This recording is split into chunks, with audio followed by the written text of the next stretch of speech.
მოგესალმებით მეგობრებო, დღეს ჩემი მორიგი პოდკასტია და სტუმრად ყავს ბატონი ლევან მამალაძე. ბატონ ლევან, მოგესალმებით. მოგესალმებით, მივესალმებით ჩვენს ამერიკელ მსმენელებს და მაყურებლებს და ძალიან მიხარია, რომ თქვენი ეს პოდკასტი უკვე რაღაც ფართოვდება, უფრო საინტერესო ხდება და მე ვფიქრობ, რომ აი ეს დროულად გაკეთებული, ეს ვცდილობ, რომ რაღაცა შევაქო მხარი დაუჭირო ამ ემართულებას, იმიტომ რომ აი სწორედ მიგრანტები, რომლებიც ცხოვრობენ შეერთებულ შტატებში, აი მაგ ზონაში უყურებენ, ევროპელებიც უყურებენ, მოიწერას ბევრმა, რომ ევროპაც უყურებს.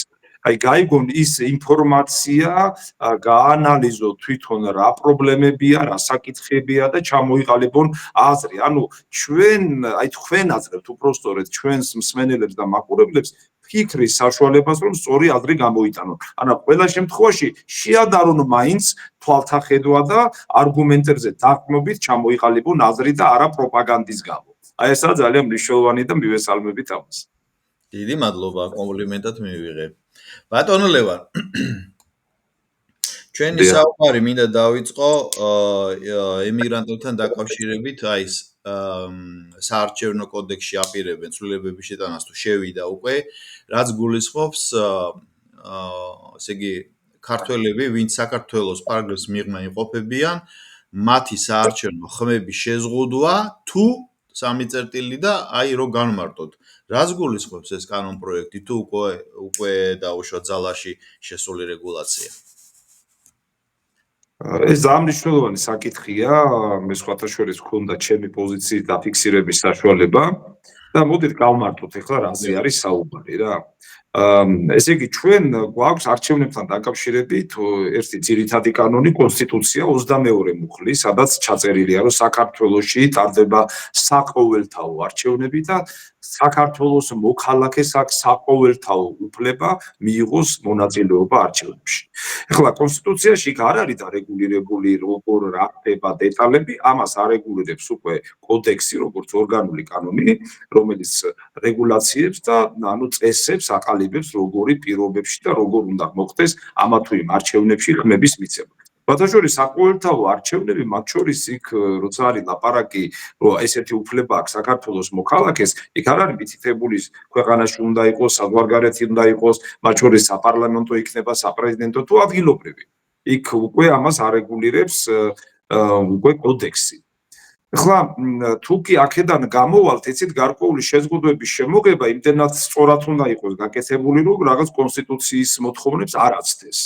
და მე ვფიქრობ, სწორედ ამით არის დაკავებული ახლა ხელისუფლება, რომ ეს რეგულაციები ამ თვალსაზრისით ჩამოაყალიბოს.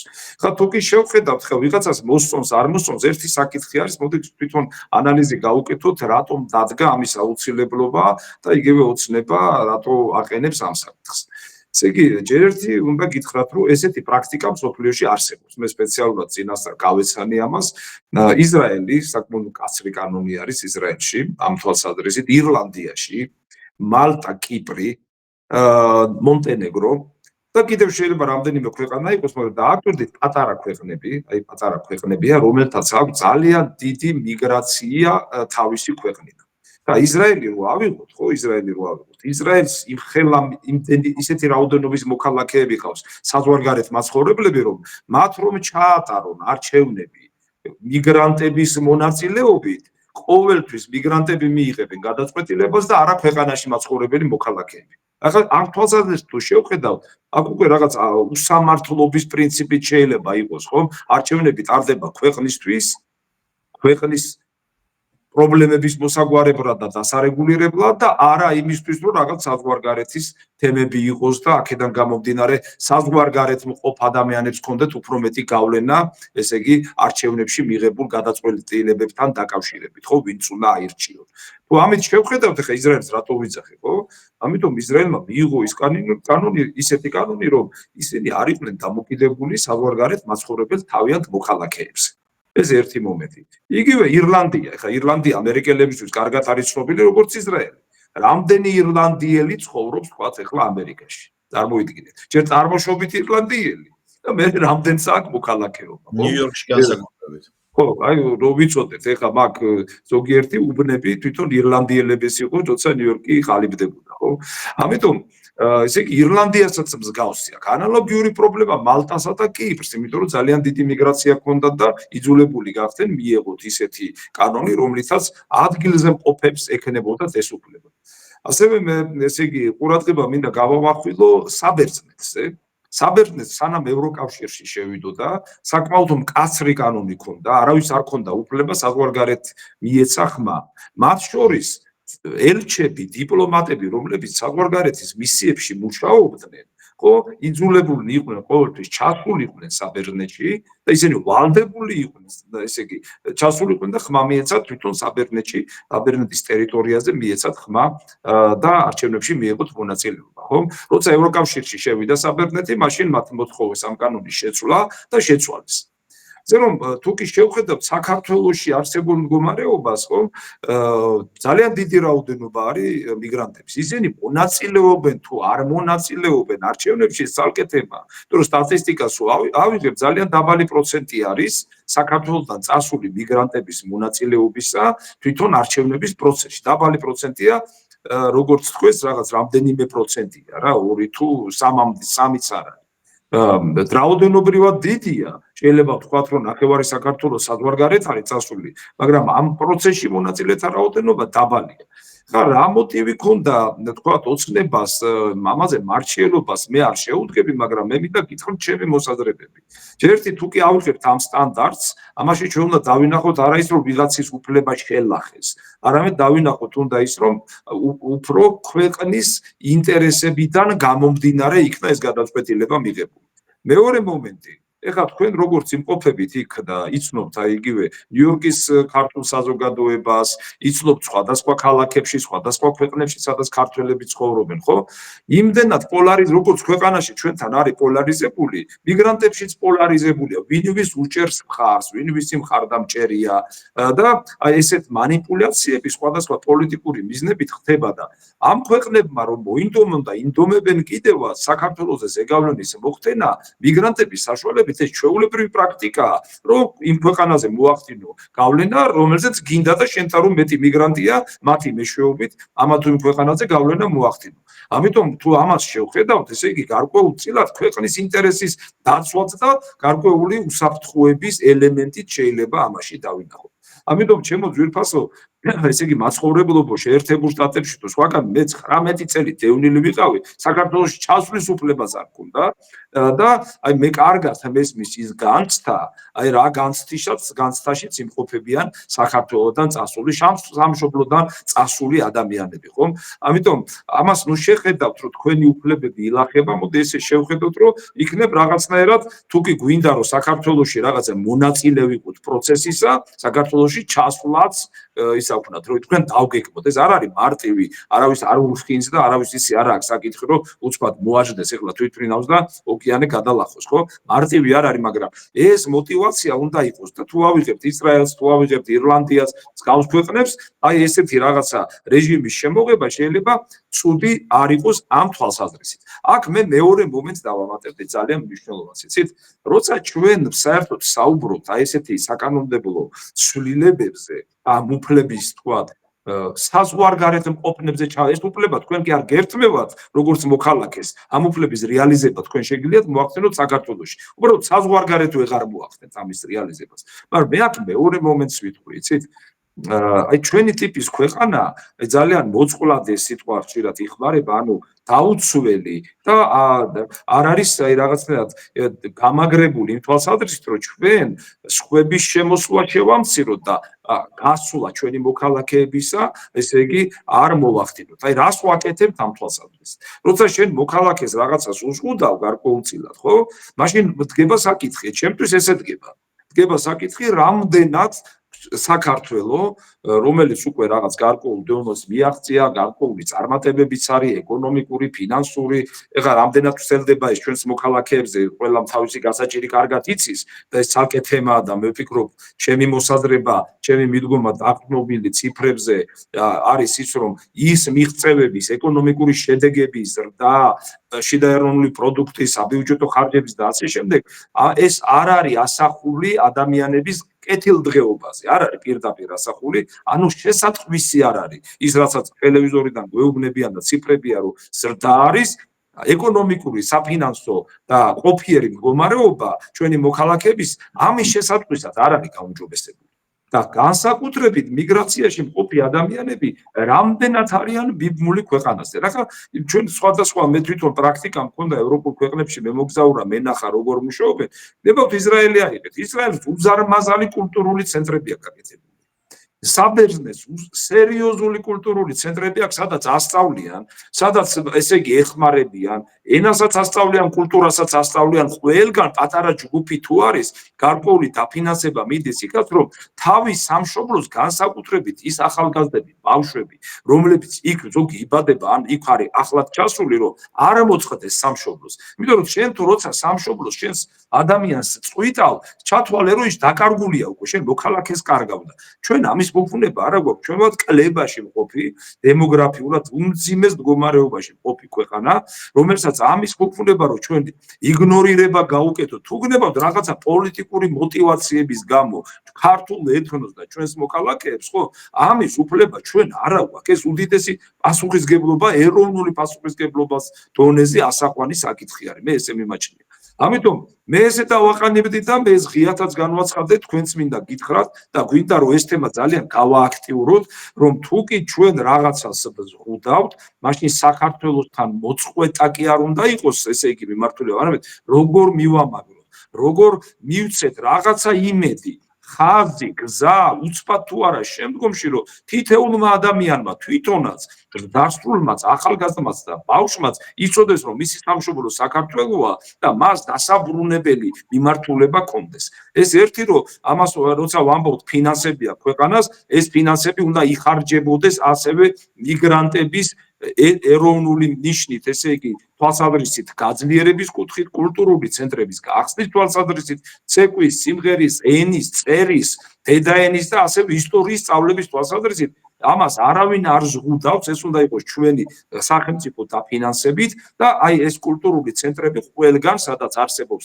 მცირე ჯგუფი მაინც, იქ ყველგან უნდა გაკეთდეს. ეს არის ეროვნული, რო იტყვიან პროგრამა, მე ასე დავარქმევდი. გარდა ამისა, ამას კიდევ დავამატებდი მეორე მიმართულებას ქვეყნის შიგნით.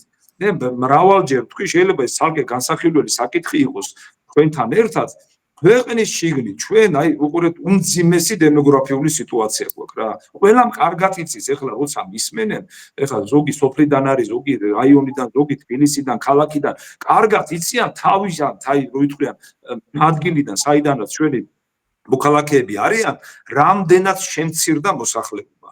აი თოვლობა რო იყო დასავლეთ საქართველოში, წელს გადმომთოვლელები არ ყავდა სოფლებში. საზღვრისპირა რეგიონები დაცარიელებულია. აი ადრე სულ ვამბობდით ჯავახეთი და ასე შემდეგ. ჯავახეთში რო აიღოთ ეხლა ახალქალაქში, ხო, სოფლები არის ცარიელი.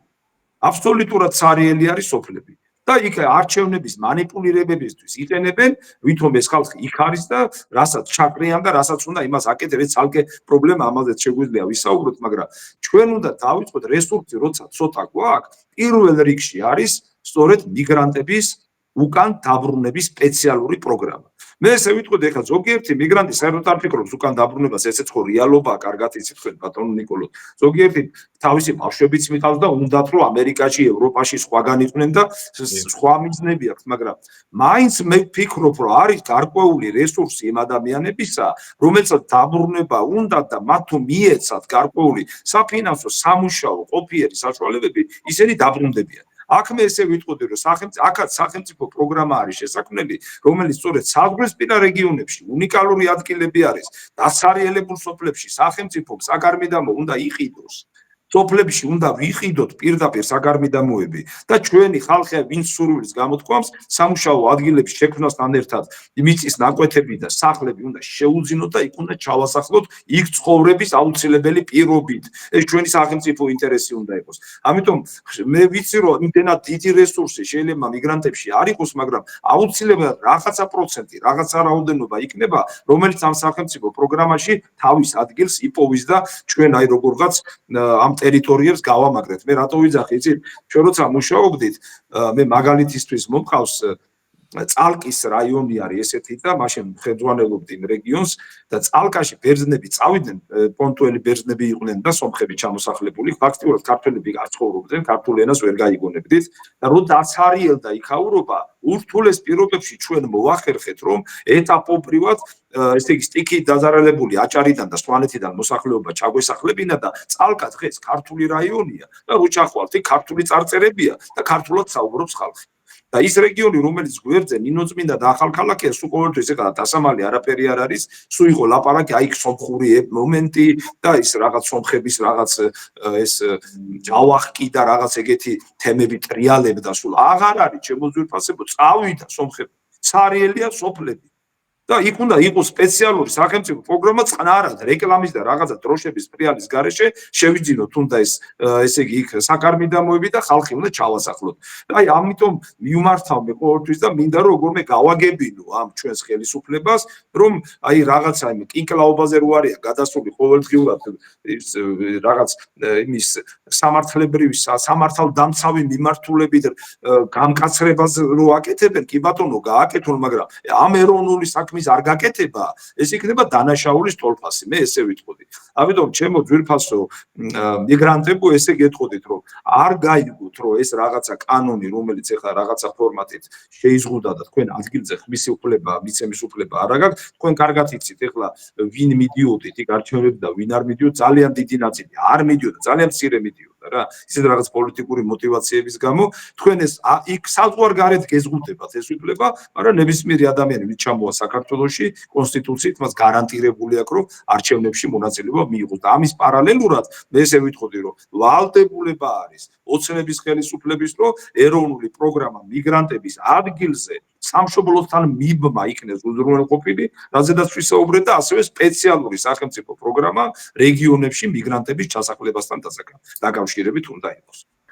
აქ დამატებითი კითხვა არის ბატონო ლევან, ვისაც ორმაგი მოქალაქეობა აქვს ან მწვანებარათი, ანუ green card-ი, მათ შეუძლიათ გადმოფრინდნენ საქართველოში საჭირო დრო საჭირო მომენტში და ხმა მისცენ, ეს უფრო ტექნიკური საკითხია და ფინანსებთან არის დაკავშირებული, მაგრამ ძალიან დიდი რაოდენობა, კერძოდ ამერიკის შეერთებულ შტატებში მიგრანტებისა არის ზუსტად შემოსული და მათი საქმეები არის განხილვის მდგომარეობაში. ეს იმას ნიშნავს, რომ როგორც კი ისინი ამერიკის შეერთებული შტატების საზღვრებს დატოვებენ, ისინი უკან ვეღარ დაბრუნდებიან. აი ეს დამაყრკოლებელი მომენტი აწუხებს ბევრს. მაგრამ აქვე მესმის თქვენი мотиваციაც, რომ ზუსტად აი ამ კატეგორიის ხალხისთვის უნდა შეიქმნას დაბრუნების საუკეთესო პირობები. მე ესე ვთვლი. და ჩემს არაერთ რესპონდენტთან ყოველთვის ვსაუბრობ, როგორც მე თვითონ თავად ემიგრანტი, რომ როდის დაიწყებს სახელმწიფო ამ პროგრამის დამუშავებას. რაზეც თქვენ ახლა ზუსტად კარგად ბრძანეთ. ესე იგი, ფაქტობრივად ხმის უფლება, ასე ვთქვათ, შეეზღუდება მათ, მხოლოდ ვინც დროებით არის შემოსული, ანუ ბევრის საქმე წარმოებაშია. კიდევ ერთხელ უნდა ვთქვა, ისინი ვერ დატოვებენ ამერიკის ტერიტორიას.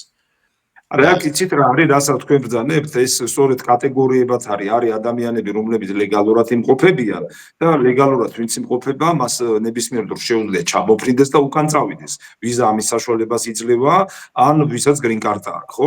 მაგრამ ის ვინც არალეგალურად არის შემოსული, იმათ პრობლემა აქვს, იმიტომ როგორც კი ისინი წამოვლენ, უკან ვეღარ დაბრუნდებიან და თან ახლა ტრამპის მმართველობის პირობებში ხო ხედავთ როგორ შეიზღუდა და უკვე მე ვიცი რომ გარკვეული ნაწილი უკვე დეპორტს ექვემდებარება და ამ პრობლემის ქვეშ მოხვდნენ. მე ვიცი რა რთული გზა გამოიარეს, ზოგი 10,000 15,000 იხდი და იქ გვატემალიდან თუ იმის გავლით ნიკარაგუას გავლით მე მექსიკით რომ შემოსულიყვნენ და ამ ხალხმა ვერაფერი ვერ ნახა, ეგონა თუ რაღაც სასწაულში მოხვდებოდნენ.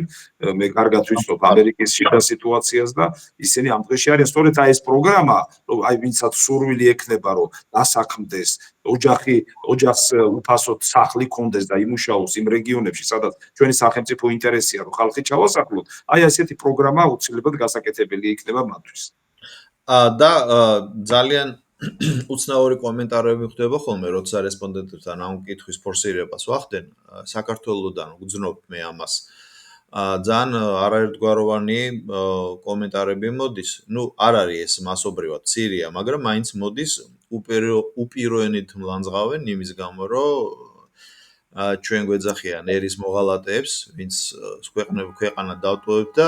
ეხლა გვეუბნებიან, რომ ესე იგი კიდე საქართველოს ხელისუფლებას თხოვთ, რომ რაღაც პირობები შეგიქმნან, რომ უკან დაბრუნდეთ. ანუ ხვდებით ხო მოტივი როგორია? ყველას გონია, რომ ჩამოვიდნენ, კუბომეტრობით ფული გააკეთეს და ეხლა კიდე სახელმწიფო უნდა მიცეს მიწა, სახლი, დაზღვევა და ასე შემდეგ, მაგრამ ეს ასე არ არის, თქვენ ხო იცით და მეც ვიცი, მაგრამ მაყურებელმა არ იცის და ძალიან მოხარული ვარ, რომ თქვენი ინიციატივით ეხლა გააჟღერეთ აი ის საჭირო არსებული პრობლემები, უბრალოდ რომელიც ქვეყანამ უნდა გადაწყვიტოს. კიდე ერთხელ გავიმეორებ და მიხარია რომ თქვენ იყავით ამ თემის ინიციატორი ეხლა ამჟამად რომ არ არის აქ ვინც დროებით ფარველობაში ცხოვრების საბუთით არის, ვინც ძიებაშია და ასე შემდეგ. მათ ძალიან სურთ დაბრუნება საქართველოში, უბრალოდ ძალიან ბევრს უკვე სახკარიც აღარ აქვს, იმიტომ რომ ნუ გარისკეს, გაყიდეს და აგირავეს და ასე შემდეგ, გადმოვიდნენ ამერიკაში და აქაც ბევრი ვერაფერი ვერ შექმნეს და ნუ მე მოხარული ვიქნები თუ ქვეყანაში დაიწყება აი ამ პროცესის ფორსირება. ნუ თქვენ იქნებით ინიციატივით გამოხვალთ თუ საინიციატივო ჯგუფი შეიქმნება, მე პირადად მოხარული ვიქნები ბატონო ლევან. ყველა შემთხვევაში უნდა ვეცადოთ ეს ძალიან მნიშვნელოვანი ეროვნული საქმეა ჩვენი ქვეყნისთვის. ბევრმა ნახა, როგორც მე, თქვენს Facebook-ზე ძალიან საინტერესო განცხადება გააკეთეთ რიგ გარეშე არჩევნებთან დაკავშირებით. რას გულისხმობთ ბატონო ლევან, ანუ მომწიფდა ეს სიტუაცია? ესე იგი, ჩვენ თუ შევხედავთ იგივე ცვლილება, რომელიც გატარდა ახლა არჩევნების თვალსაზრისით, გარკვეულწილად, ხო? რატომ ეხლა ხო შეიძლება ეს მე გაეკეთებინათ, არაფერი პრობლემა არ იყო. ჩვენ თუ ავიღებთ იმ თქვათ მოცემულობას, რომ არჩევნები უნდა ჩატარდეს როგორც არის, თქვათ თავისი მიმდინარეობით 2028 წელს, თუ უნდა ჩატარდეს, ხო, მაშინ შეეძლოთ ეს მიიღოთ ეს კანონი იგივე 2008 წლის დასაწყისში.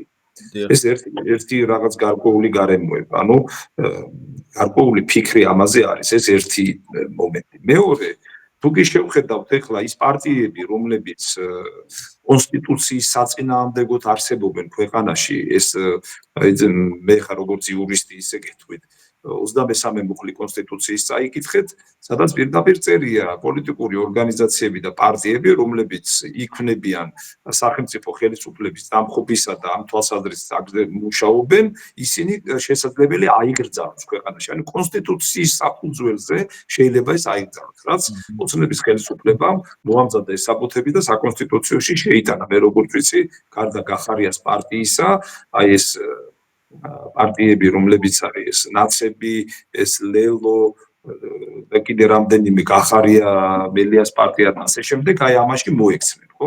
ანუ იქ არის პირდაპირ დასაბუთება იმისა, რომ ეს პარტიები აკეთებენ ხელისუფლების დელეგიტიმაციას, ეს ერთი და სახელმწიფო გადატრიალებისა და წესწყობილების მოშლისკენ მოუწოდებენ და არა მარტო მოუწოდებენ, 4 ოქტომბერს ყველამ დავინახეთ, რომ ეს რეალურად უკვე სცენარი იყო ამის მოხდენისა. მსგავსად იმისა, როგორც 2003 წელს სააკაშვილმა გადატრიალება მოახდინა და ეგრეთ წოდებულმა დემოკრატიულმა ქვეყნებმა ტაში შემოკრეს, რომ ეს იყო ხალხის ნება და რევოლუცია.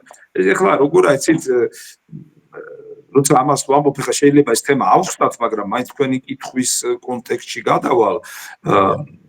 ესე იგი, ამ პარტიების გაუქმების თვალსაზრისით, ალბათ, რომელიც მოხდება საკონსტიტუციო სასამართლოს გადაწყვეტილების შემდეგ, პოლიტიკური ველი სხვანაირი იქნება. პოლიტიკური ველი აბსოლუტურად სხვანაირია. ანუ ოპოზიცია ჩვენთან დღესდღეობით არ არსებობს. ოპოზიცია, აი რაც ქვია, ამ პარტიებს, რომლებიც იმართებიან და ფინანსირდებიან საზღვარგარეთიდან, ისინი ემსახურებიან მათ დავალებას და ისინი ებრძვიან საკუთარ სახელმწიფოს. ახლა თუ გნებავთ ძალიან მარტივია ამის გარკვევა რა. აი თუ გნებავთ აიღეთ ეგ და შეხედეთ ეხლა როგორი ვითარება, ეს ხო დარბიან ეხლა და მიდიან, ჩადიან ნიუ-იორკში, ჩადიან ისა ვაშინგტონში, ჩადიან ბრიუსელში, პარიზში და ეუბნებიან, რომ აი მოდი სანქცია დაადეთ საქართველოს, მის რაღაც პირებს, სახელისუფლებო პირებს, ევროლიბერალიზაცია გააუქმეთ, ეხვერწებიან, მთელ ამბავში არიან, 1000 რაპორტებს წერენ, უკეთებენ, ანუ შემკვეთი ხო საზღვარგარეთია დამფინანსებელი ამათი. ესენი ასრულებენ იმას, რომ აქედან შექმნან, რომ აი ხალხს ეს უნდა, ანუ ხალხის მოთხოვნაა და ანუ ხალხის სახელით ალაპარაკებენ. ეს ტექნოლოგია ჩემთვის ცნობილია, შეგვიძლია ამაზე დეტალურადაც ვილაპარაკოთ, როგორ ხდება დემონიზაცია, როგორ ხდება ვთქვათ, იგივე დარქმევა ემისოკრატიის ვითომ ექსპორტი და არა ხარ დემოკრატი და იქ მოძალად ის ხალხის სიცხლის მსმელები დემოკრატებად რო გამოყავთ. ეს ბევრი გვინახია იგივე თქვენთან მეზობლად გინდა ქვემოთ ეგერ გვატემალა ავიღოთ და პუერტო-რიკო ავიღოთ და ეხლა რაც ვენესუელაში ხდება, გუნდებად ამაზეც ვისაუბროთ. მაგრამ საქმე რაშია, იცით? ეხლა ეს პოლიტიკური ველი ამ აგენტურული პარტიებისგან, რომელიც საზღვარგარეთიდან იმართება, ხო, თავისუფლდება. და რჩება ქართული ოცნება და უკვე თქვათ ეს ცარიელი ადგილი. ხა ვინ შეიძლება შეავსოს ეს ცარიელი ადგილი, ხო? და რატომ დადგა საკითხი, რომ უნდა ჩატარდეს არჩევნები. ესე იგი, არჩევნების ჩატარება სჭირდება ქართულ ოცნებას რამდენიმე მიზნის გამო. ერთი რომ უნდა ჩატარდეს არჩევნები და ესე იგი მათ დასჭირდებათ ხონდეთ არა მარტო ოცნების კუთხით, ალბათ უფრო კოალიციური სახელმწიფოს ინტერესების ჩარჩოებში მოაზროვნე პოლიტიკური ჯგუფებიდან შექმნილი საკონსტიტუციო უმრავლესობა, მოდი მე ესე დავარქმევდი, აუცილებელია დღეს დღევანდელ მსოფლიო პირობებში, რომ იყოს საკონსტიტუციო უმრავლესობა, რომელიც სახელმწიფოს ინტერესებზე იმუშავებს და მეორე, რომელიც აი იგივე არჩევნები რატომ უნდა ჩატარდეს, უნდა შეიქმნას ახალი პოლიტიკური ველი. ამ თვალსაზრისით მე პირდაპირ გეტყვი, ძალიან მძიმე მდგომარეობა, მაგრამ მიუხედავად იმისა, რომ ჩვენ ეხლა რაღაც საარჩევნო კოდექსის ცვლილებებზე ვსაუბრობთ, პოლიტიკური ველი არის ძალიან მძიმე. იმდენად მკაცრად, სასტიკად მე პირდაპირ გეტყვი, თუ კონტროლირებადი არის ქართული ოცნების მხრიდან ეს პოლიტიკური ველი, რომ ვერაფერს ვერ გააკეთებს. როცა ჩამოშორდება ეს თქვათ იგივე უცხოეთიდან მართული აგენტურული პარტიები, ხო, ვერც ერთი პარტია თუ არ იქნა პირდაპირ ვიტყვი ვინცინდა ივანიშვილის ნება, ვერავინ ვერაფერს ვერ გააკეთებს. აი რაში გამოიხატება ახლა ესეთ, რომ არ გეგონოთ, რომ რაღაცა ჩემი მოგონილი ამბავია. ეხლა მე როგორც პოლიტექნოლოგმა ადგილობრივი არჩევნები იყო ახლა და მინდოდა კარგად მენახა, როგორ მუშაობს სისტემა და სად არის პლუსი, მინუსი, სუსტი წერტილები, არჩევნების გაყალბების ნიუანსები, რამდენად სამართლიანი არჩევნები და ასე შემდეგ. ეხლა მე თვითონაც ხელისუფლებაში რო ვიყავ, თქვენ გახსოვთ, ყველა რა თქმა უნდა იყენებს ადმინისტრაციულ რესურსს. ყველა ცდილობს გამოიყენოს ადმინისტრაციული რესურსი. სააკაშვილის დროს მაგალითად ადმინისტრაციული რესურსი პირდაპირ ძალადობაზე გადადიოდა. ზოგს ციხეში კეტავდნენ, ან ყალბ ვითომ ქურცლამ ლაპარაკობდა, დაუდებდნენ რაღაც ჩანაწერს ყალბს და ოჯახის წევრს დაუპატიმრებდნენ და აი ეს დაშინების ძალადობის რეჟიმში რა შედეგსაც უნდა დაწერდნენ. ეს იყო ესა და ამაზე თვალს ხუჭავდა დასავლეთი და ყოველთვის ლეგიტიმაციის პრობლემა არ ჰქონდა. ეხლა იქ თუ კითხვა დადგება 2012-ში რატომ დამარცხდენო, მაგასაც აგიხსნით თუ გნებავთ, მაგრამ აი გავხოთ ეხლა იმას ადმინისტრაციული რესურსის გამოყენებას. ოცნება მიმდენად დაგვეცა ეს, ვთქვათ, იქ ძალადობრივი მომენტი ცოტა პერიფრაზირებულად, უფრო აი რაღაცა ის არის, რა ქვია, უფრო დახვეწილად არის რა. ანუ სააკაშვილის სისტემა გადმოიტანეს და უფრო აი ესეთი კრეატიულად ვთქვათ ამ საკითხს ვილად რო ვთქვათ. ეხლა როგორ არის იცით? ესე იგი, განსაკუთრებით რაიონებში ყველაფერი კონტროლირდება თლიანად, რომ შეხედოთ ეხლა თვითონ ადამიანები სააკაშვილის დროს რო სურათები იყო გამოგრული, იგივე სურათები დაყოთ გამოგრული მაჟორიტარები მაგალითად, ხო? არაფერი შეცვლილა. ანუ აი როგორ არის მოთამაშე ადამიანებმა ეს გადასვლა მოახერხეს ოცნებაში, დარწმუნება მათი ხელმძღვანელობით, რომ ისინი არიან მათი ერთგულები, ამათმაც მიიღეს და ეს ხალხი საკმაოდ კარგად გძნობს თავს ახლა იქ. დანარჩენი ადამიანები, რომლებსაც შეიძლება სურვილი ჰქონდეთ, რომ თავი გამოიჩენონ, ცოდნა აქვს, რაღაც მხარდაჭერა აქვს, უკვე რა ხდება. როგორ იბოჭება ეს ამბავი? ჯერ ერთი უპოვიან ახლობელს, ნათესავს, შვილს, ძმას, მეუღლის ახლობლებს, რომ იცი რა მოხსენი კანდიდატურა, აგრეთვე არ მოხსნა იმ კანდიდატურა, ხო? თუ არ მოხსნა, უკვე ერთვება რა, რომ ვიღაცა მაინც მისი ახლობელი ოჯახის წევრი რაიონებში, ხო? რაღაცა ფორმით ადგილობრივ ბიუჯეტთან არის დაკავშირებული, იმიტომ იქ ტენდერი ტარდება თუ რამე გატარდება, სხვა სამუშაო ხო არ არის ძირითადად, ხო? იქ რაღაცა ფორმით არის ჩართული. იმას ეთქვიან, შენ თუ ამას არ გააკეთებ და არ გადაათქმევინებ იმ კაცს, მაშინ ესე იგი თქვენ პრობლემა გექნება. ან შემოწმება შემოვა და უკვე დაემუქრებია. ამას თუ უკვე ამაზეც თუ არ წამოვიდა, ხო? მაშინ შემდეგ მოდის უკვე მეორე ეტაპი, უკვე ძალოვანი სტრუქტურები მოდიან და ელაპარაკებიან. აი შეიძლება პრობლემა შეგიქმნა, შენახმობელ შეუქმნა, ელაპარაკებიან, არ მოქმედებამდე არ მიდის. კაცი ფიქრობს უკვე რა გავაკეთო და თუ კი ეგეთ არ მოქმედებს, ყველა მე ფულს იხდიან. ჩვენ ეგეთ შემთხვევაც გქონია, აი პირდაპირ ფული გადაუხადეს, ხო? ანუ მთელი ეს კომპლექსი ისე არის დახატული, რომ ადამიანები თავისუფალი არჩევნებისთვის არ არიან, აი ესე იგი სისტემა და არჩევნების სიტუაცია არ იძლევა საშუალებას, რომ შენი თავი გამოკვეთო, სურვილი გამოკვეთო და აი ან რაღაც შედეგი მიიღო. იმდენად კონტროლირდება. ამას რატო ვყვები ახლა, იცით? ეს არსებული რეალობა. ამას ვყვები, იმიტომ რომ როცა ვამბობთ, რომ პოლიტიკური ველი თავისუფლდება, მაშინ უნდა ჩვენ ვიგულისხმოთ, რომ ის პარტიები, ორგანიზაციები, რომლებსაც არ აქვს დიდი რეკლამა, ხო, რეკლამა რატომ არ აქვს? ჩვენთან ხო სულ პარტიული ტელევიზიები არ არის თავისუფალი, რამდენიმე შეიძლება იყოს ეს ჯორჯიან ტაიმსი ცდილობს, რომ რაღაცა ეს სხვადასხვა აზრი დააფიქსიროს, მაგრამ ეხლა ძალიან კარგად ვიცით, რომ ეს იმედი არის იმისი ქართული ოცნების, ეს პოსტივი არის ხალხის ძალის, რომელიც ქართული ოცნების არის, იგივე რუსთავი ეს რაღაც სახელმწიფო სტრუქტურების არის და ეს დაფინანსებული ეს უკვე აგენტურის მხარდამჭერი TV პირველი და იგივე საქართველოსთან გაქცეული მისი ministris, ყოფილი ministri იყო ის ტელევიზია, რა ქვია, ტელევიზია რო არის იმისი რა.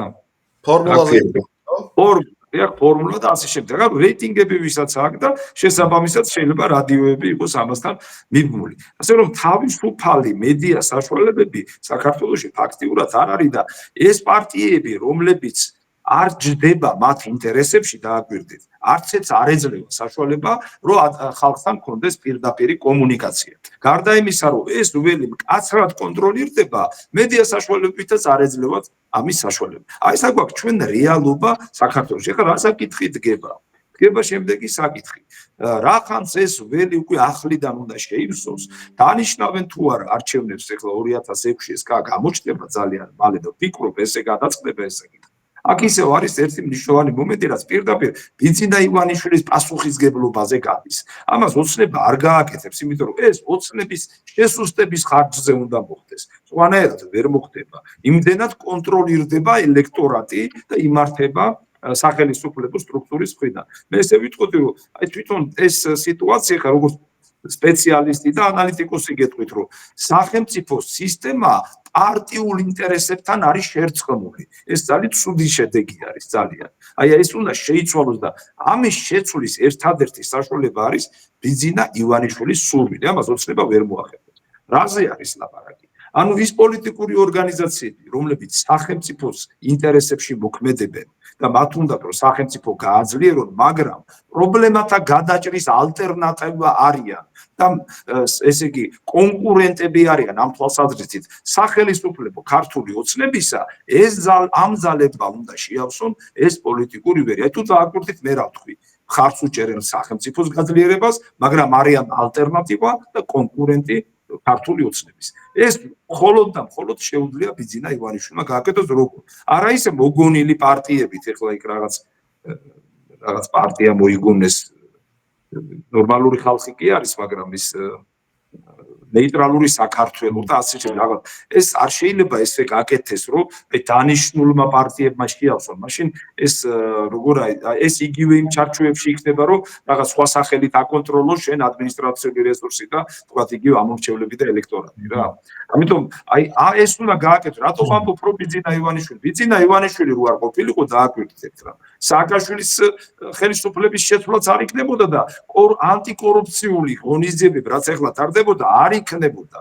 ვერავინ ვერ შეეხებოდა ხელშეუხებელ მინისტრებს, რომლებიც დღეს უკვე პასუხისგებაში არიან მიცემული და ვფიქრობ ეს გაგრძელდება ეს პროცესი. ამიტომ პოლიტიკური რეფორმაცია და აი ეს საკითხები რაც მე ვთქვი, ეხება ბიძინა ივანიშვილის პასუხისგებლობას. და აქ ერთი კიდევ დეტალს დავამატებდი, როგორი თემა იცით, ეხლა თუ კი ავიღებთ ჩვენ რომ არჩევნები არ ჩატარდება, მაშინ როგორი თემა მოხდება? იცით, რაც თავიდან ერთ რაღაც გამოსვლა პრემიერმა განაცხადა ყურბახიძემ, რომ შეიძლება ეგეთ ვარიანტსაც იხილავენ, რომ აი ეს პარტიები, რომლებიც უკვე უქმდებიან და ვეღარ შევიდნენ პარლამენტში, ხო, უკვე ყველანაირი კანონიერი საშუალება დაიკარგა მათი პარლამენტში შესვლისა და თვითონაც არ მოინდომეს. იქ არის მიახლოებით 50-მდე ხმა. 50-მდე ადგილი მიახლოებით. მეგონი 47-ია ზუსტი ციფრი არ მახსოვს. ესე იგი მოხდება რომ უნდა მიიღონ კანონი, რომ ეს ხმები გადანაწილდეს ოცნებასა და გაიხარია რო შევიდა მათ შორის. პროპორციულად გადანაწილდეს პროცენტული, ესე იგი, ხმებიდან, ადგილებიდან გამოდიან, რამდენი პროცენტიც აქვს. ეს თუ გააკეთეს, ხომ, ეს ექნება მაშინ კონსტიტუციური უმრავლესობა შეექმნება იმას ოცნებას, მაგრამ შინაარსობრივად ცუდია და მე როგორც უყურებ რაღაც ეს რეფორმები დაიწყეს, ბიზინა ივანიშვილის მიდგომა არის, რომ პოლიტიკური ველი უნდა განთავისუფლდეს და თავისუფალი უნდა იყოს ქართული საზოგადოება, მისი სიტყვებია ეს ნიშნავს იმას, რომ ამ გზით არ წავდნენ. შეიძლება უნდოდა, აი იგივე რატო ვიძახი, მისი ხედვა სხვა არის და ოცნების ჩინოვნიკები სხვა არის, ხო? ისინი თავიანთი ინტერესების ჩარჩოებში მოქმედებენ და ივანიშვილი ცოტა უფრო ფართოდ უყურებს ამას, ამიტომ აი ეს რეფორმები იგივე მიგრანტებთან დაკავშირებით, რაც ახლა ტარდება, იძლევა იმის საფუძველს, რომ ვივარაუდოთ, რომ არჩევნები შესაძლებელია ჩატარდეს 2026 წელს და ეს უნდა იყოს რაღაც ახალი ეტაპი ჩვენი ქვეყნის გაძლიერებისა. და აქ არის ძალიან ერთ მნიშვნელოვან დეტალს დავამატებდი, როგორ არის, იცით, აი ხა ჩვენი ყველაზე დიდი ფასეულობა მაინც არის მშვიდობა ჩვენი ქვეყნის. კარგად გვახსოვს ახლა რამდენი უბედურება გადავიტანეთ და როგორ უნდოდა ჩვენი ქვეყნის გამოყენება იგივე შტატებსაც და დასავლეთსაც როგორ უნდათ რომ აი რუსეთის საწინააღმდეგოდ გამოიყენეს, ვერ გამოგვიყენეს და ყველა პრობლემა იქიდან მომდინარეობს ფაქტიურად, რომ ვიცოდეთ ჩვენ და ეს არის ჩვენი დიდი ფასეულობა, რომ ჩვენთან არის სიწყნარე და სოფლიოში ხედავთ რა ხდება. მაგრამ მეორე რაც ჯერ არ არის რეალიზებული, ეს არის ჩვენი ერის კონსოლიდაცია. დღეს თუ კინკლაობა გვაქვს, დღეს თუ დაპირისპირება პოლიტიკური ნიშნით, ვიღაცა იქ წყალებში უცხოელი პარტნიორებთან დარბიან სულ როგორც იმ შახთან და სულთანთან დარბოდენ ეს მოწყიდული ხელფასიანი სხვადასხვა თავადაზნაურობა ისე დარბიან ესენი სხვადასხვა ცენტრებში დასავლეთში ხო მიახლოებით იგივეა რა ვიღოთ შედარებისთვის და ესე იგი ჩვენ გვჭირდება ეხლა აი აბსოლუტურად სხვანაირი მიდგომა და ესეც ივანიშვილის პასუხისგებლობა მინდა ვთქვა სხვა ვერავინ ვერ მოაფავს ამას თავს ჩვენ შეგვიძლია უბრალოდ დავეხმაროთ აი ამ კონცეპტუალური მიმართულების მომზადებაში, პროგრამის მომზადებაში, რომ საქართველოს ინტერესებიდან გამომდინარე ჩვენი ერის კონსოლიდაცია უნდა დაიწყოს და ყველაზე მცირე არ უნდა დაუტოვოთ არანაირი საშუალება. სხვადასხვა ქვეყნების გავლენით ქვეშ იქნება თუ ჩვენზე რაღაც აი რო თქვენ მორჩილად გამოყენების თვალსაზრისით არ უნდა დაუტოვოთ საშუალება, რომ ვიღაცამ ჩვენი საზოგადოება, ჩვენი ხალხი გამოიყენოს. აი ეს ამნიშნული კონსოლიდაციის პროცესი უნდა დაიწყოს. ეს ჩვენ ქვეყანას გააძლიერებს და უცხოელებსაც, აი ისინი ვინც ფიქრობენ, რომ არავინ არ არის ეს პატარა საქართველო და უკვე ჩვენი ქვეყანა თავის სუვერენულ ფუნქციას ავლენს, მიეჩვევიან იმას, რომ პარტნიორად აქვექვან და ურთიერთობა დაიწყონ და არა იქეთკენ რომ დაგვსაჯონ და დაგვიმორჩილონ და რაღაც ზემოქმედება იქონიონ. არ მუშაობს ეს, ამიტომ ისინიც უნდა მივაჩვევოთ პარტნიორობას. ეს შესაძლებელი იქნება მხოლოდ ჩვენი ერის კონსოლიდაციის პირობებში. რიგარეში არჩევნები თუ დადგა ეს დღის წესრიგში და გადაწყდა კიდეც, როგორ ფიქრობთ, ბატონო ლევან, მოესწრება ცვლილება იმასთან დაკავშირებით, რომ თვითონ სტრუქტურა შეიცვალოს საპარლამენტო არჩევნების და რას გულისხმობ? მაჟორიტარებისა და პროპორციული ხმების თანაფარდობა. იყო საუბარი, მე ბევრისგან გამიგია ბოლო პერიოდში, რომ სასურველია, რომ საერთოდ მაჟორიტარულ სისტემას დაუბრუნდეთ.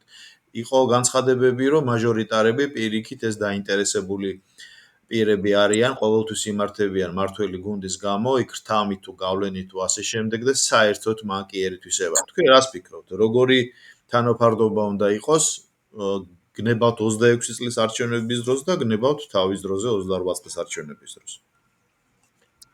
ისე მე თუ მკითხავთ, უფრო გლობალურ რეფორმაზე თუ გადავიდოდით, შეიძლებოდა გაკეთებულიყო ორპალატიანი, ესე იგი, საპარლამენტო სისტემა, როცა უზრუნველყოფილი იქნება ტერიტორიალური წარმომადგენლობა და უფრო წინ თუ გავიხედავთ თქვენ ამასაც მეკითხებოდით იგივე გაუქმებასთან გადავალთ ალბათ ამ საკითხზე.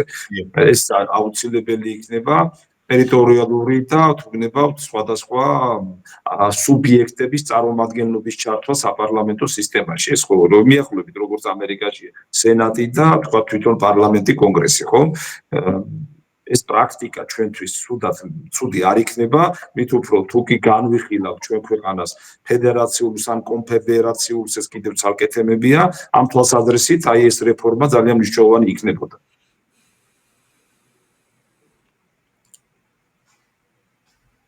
არის ეს ერთი, მეორე, რასაც ქვემდანეთ მაჟორიტა, მაშინ მაჟორიტარების თემა მოიხსნება, რასაც მე. ამ ორპალატიანი სტრუქტურის. რა თქმა უნდა, მაშინ მაჟორიტარს აზრია რა, ეს უკვე ტერიტორიული წარმომადგენლობა იქნება. ანუ სენატორების ზედა პალატა და ქვედა პალატა იქნება, თქვა თვითონ პარლამენტი. ამ შემთხვევაში თუ კი ჩვენ მაჟორიტარებს გადავხედოთ პირდაპირ გეტყვით მე მაჟორიტარულ თემას უყურებ მანკიერი თვალსაზრისით რატომ ეხლა იგივე აი ოცნების პირობებში რაც სააკაშვილის დროსაც იყო ხო ეს არის დაკავშირებული გარკვეულ ბიზნეს ჯგუფებთან ეს მცირე ოლიგარქები რომლებიც იქ რაიონებში არიან მათ გარეშე არაფერი ყველამ კარგად ვიცით ეხლა ის აი ვინც ისმენს ხო თუ გნებავთ ფილიში მიბმული 1000 ეს ტენდერები მასთან დაკავშირებული პირები რამდენი კორუფცია რამდენი მაიმუნობა გამოჩნდა სკოლები არ ააშენეს ბაგები არ გააკეთეს ეთნიკური უმცირესობებს რო კარგად მართავდნენ ხო, ამიტომ ეს როგორ არის, თვითონ მოდი თქვენ მოგცემთ ამის საშუალებას, არ ჩავიხედებით თქვენსკენ, რაც გინდათ ისქენით, მაგრამ ეს რესურსი გამოიყენეთ, რაც მე მოგიყევით და ხმები დადეთ 100%. მოცულაც უზრუნველყავით და ესე ხმის დადებაც უზრუნველყავით, ხო? ამიტომ ამან მანკიერი ხასიათი მიიღო, მე ამას მხარს არ უჭერ.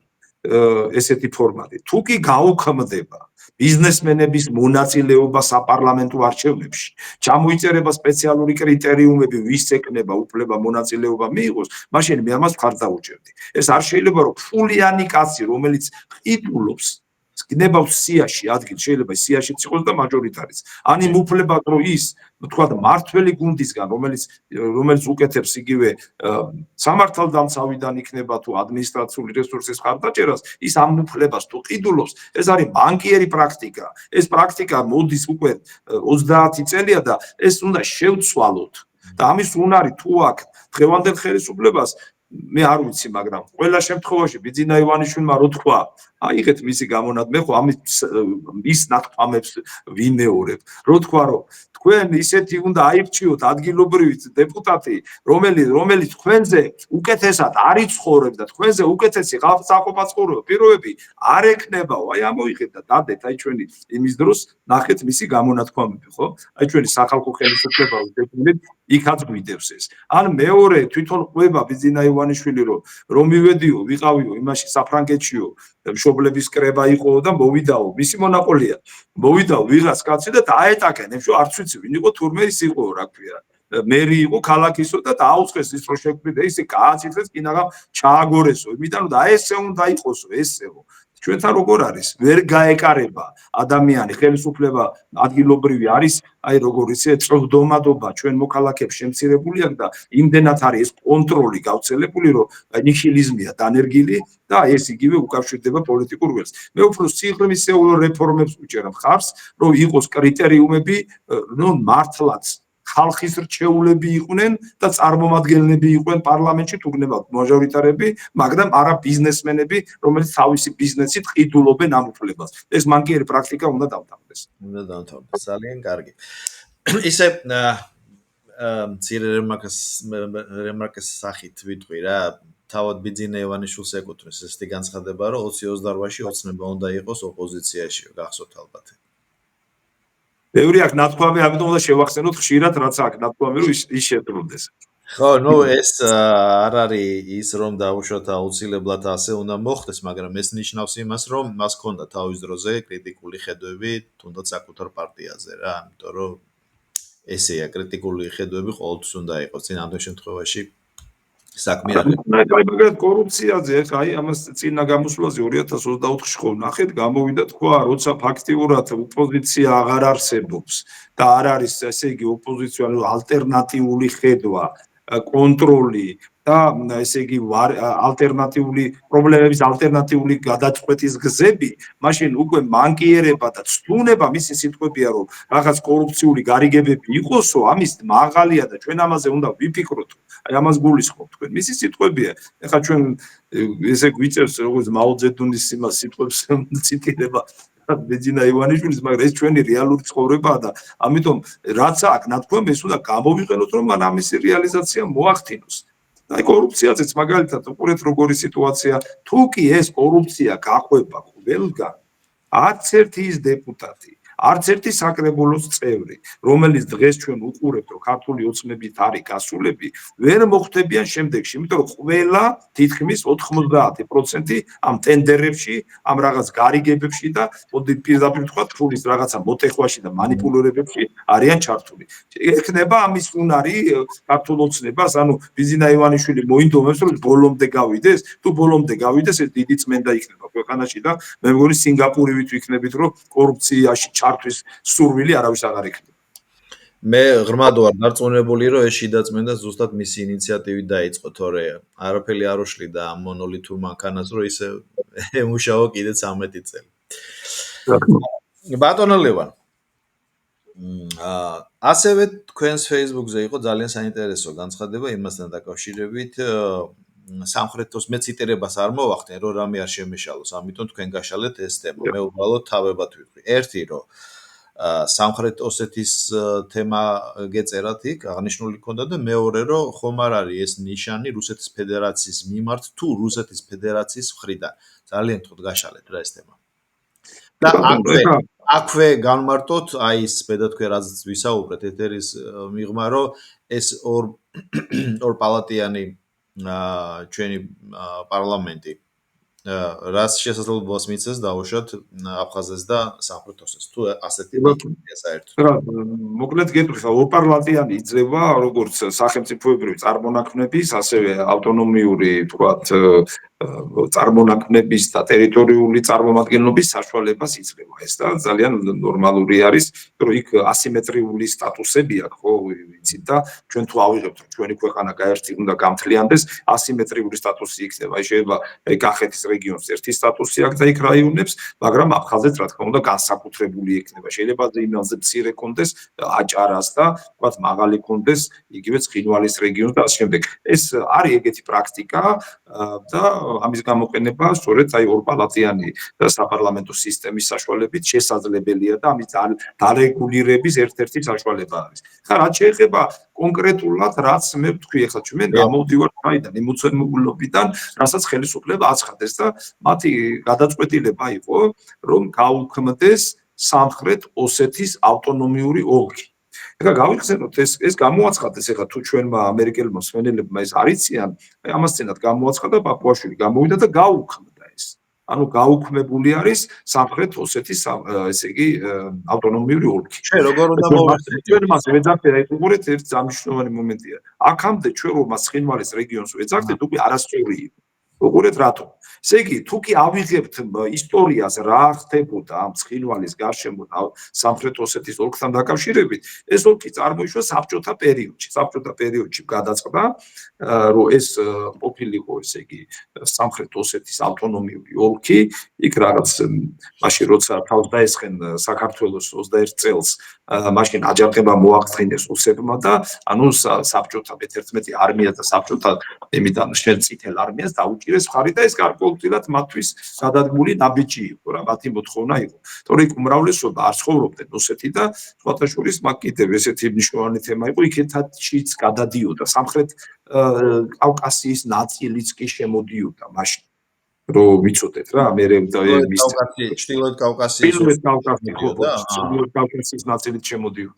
ესე იგი, ამის შემდეგ უკვე 91 წელს ზვიად გამსახურდია აუქმებს ავტონომიურ ოლქს.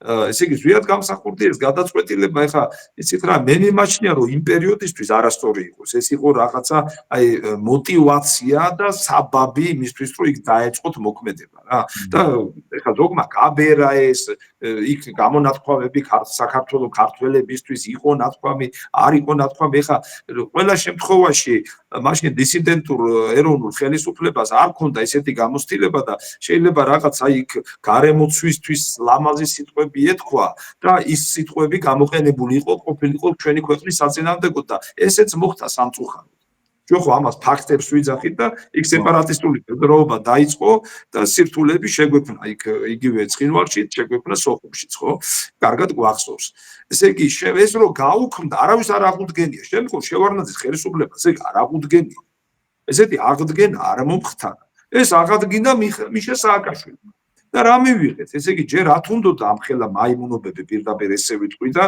აი რაღაც სახიფათო ექსპერიმენტები საქართველოს მიმართებაში რა გააკეთა მაგან შექმნა ვითომ ადმინისტრაცია რა თუნდოდა ის ადმინისტრაცია დაარქვევ ადმინისტრაციას რა შენ ტერიტორიული მთლიანობა აკიდგება თუ რას აკეთებ ხო რაღაც შეუქმნა ადმინისტრაცია ამით რუსები გააღიზიანა მე ეხლა კარგად თუ გადავხედავთ მისი გამონათქვამები მე მივიღე გადაწყვეტილება რომ კონსტიტუციური ის აღვადგინო უფლებები მიიღო და რა ჩვენ რა მივიღეთ მის ტრიბუნა ქონდა გამზადებული ცხინვალში ისა ჩასადგომად ხო კარგად ვიცით ეს და რო დაიწყო წერი ომი მოკურცხლა მთელმა მაგის მთავრობამ იქ წითელი ხიდი გადაწენილი იყო თავის ტრიბუნაზე აი ესეთი რაღაცა მაიმუნობები და შემდგომ რა გააკეთეს რუსებმა რომ მისცა საფუძველი სააკაშვილმა ამით რომ ეღიარებინათ უყურეთ რუსებს პუტინი და მაშინ მედვედევი იყო ხელმძღვანელი აგენი ცდილობენ რომ ვითომ რაღაცა საერთაშორისო სამართლის ჩარჩოებში მოაქციონ თავიანთი ქმედება ეს ეხლა ცოტა საკამათო საკითხია მაგრამ ცდილობენ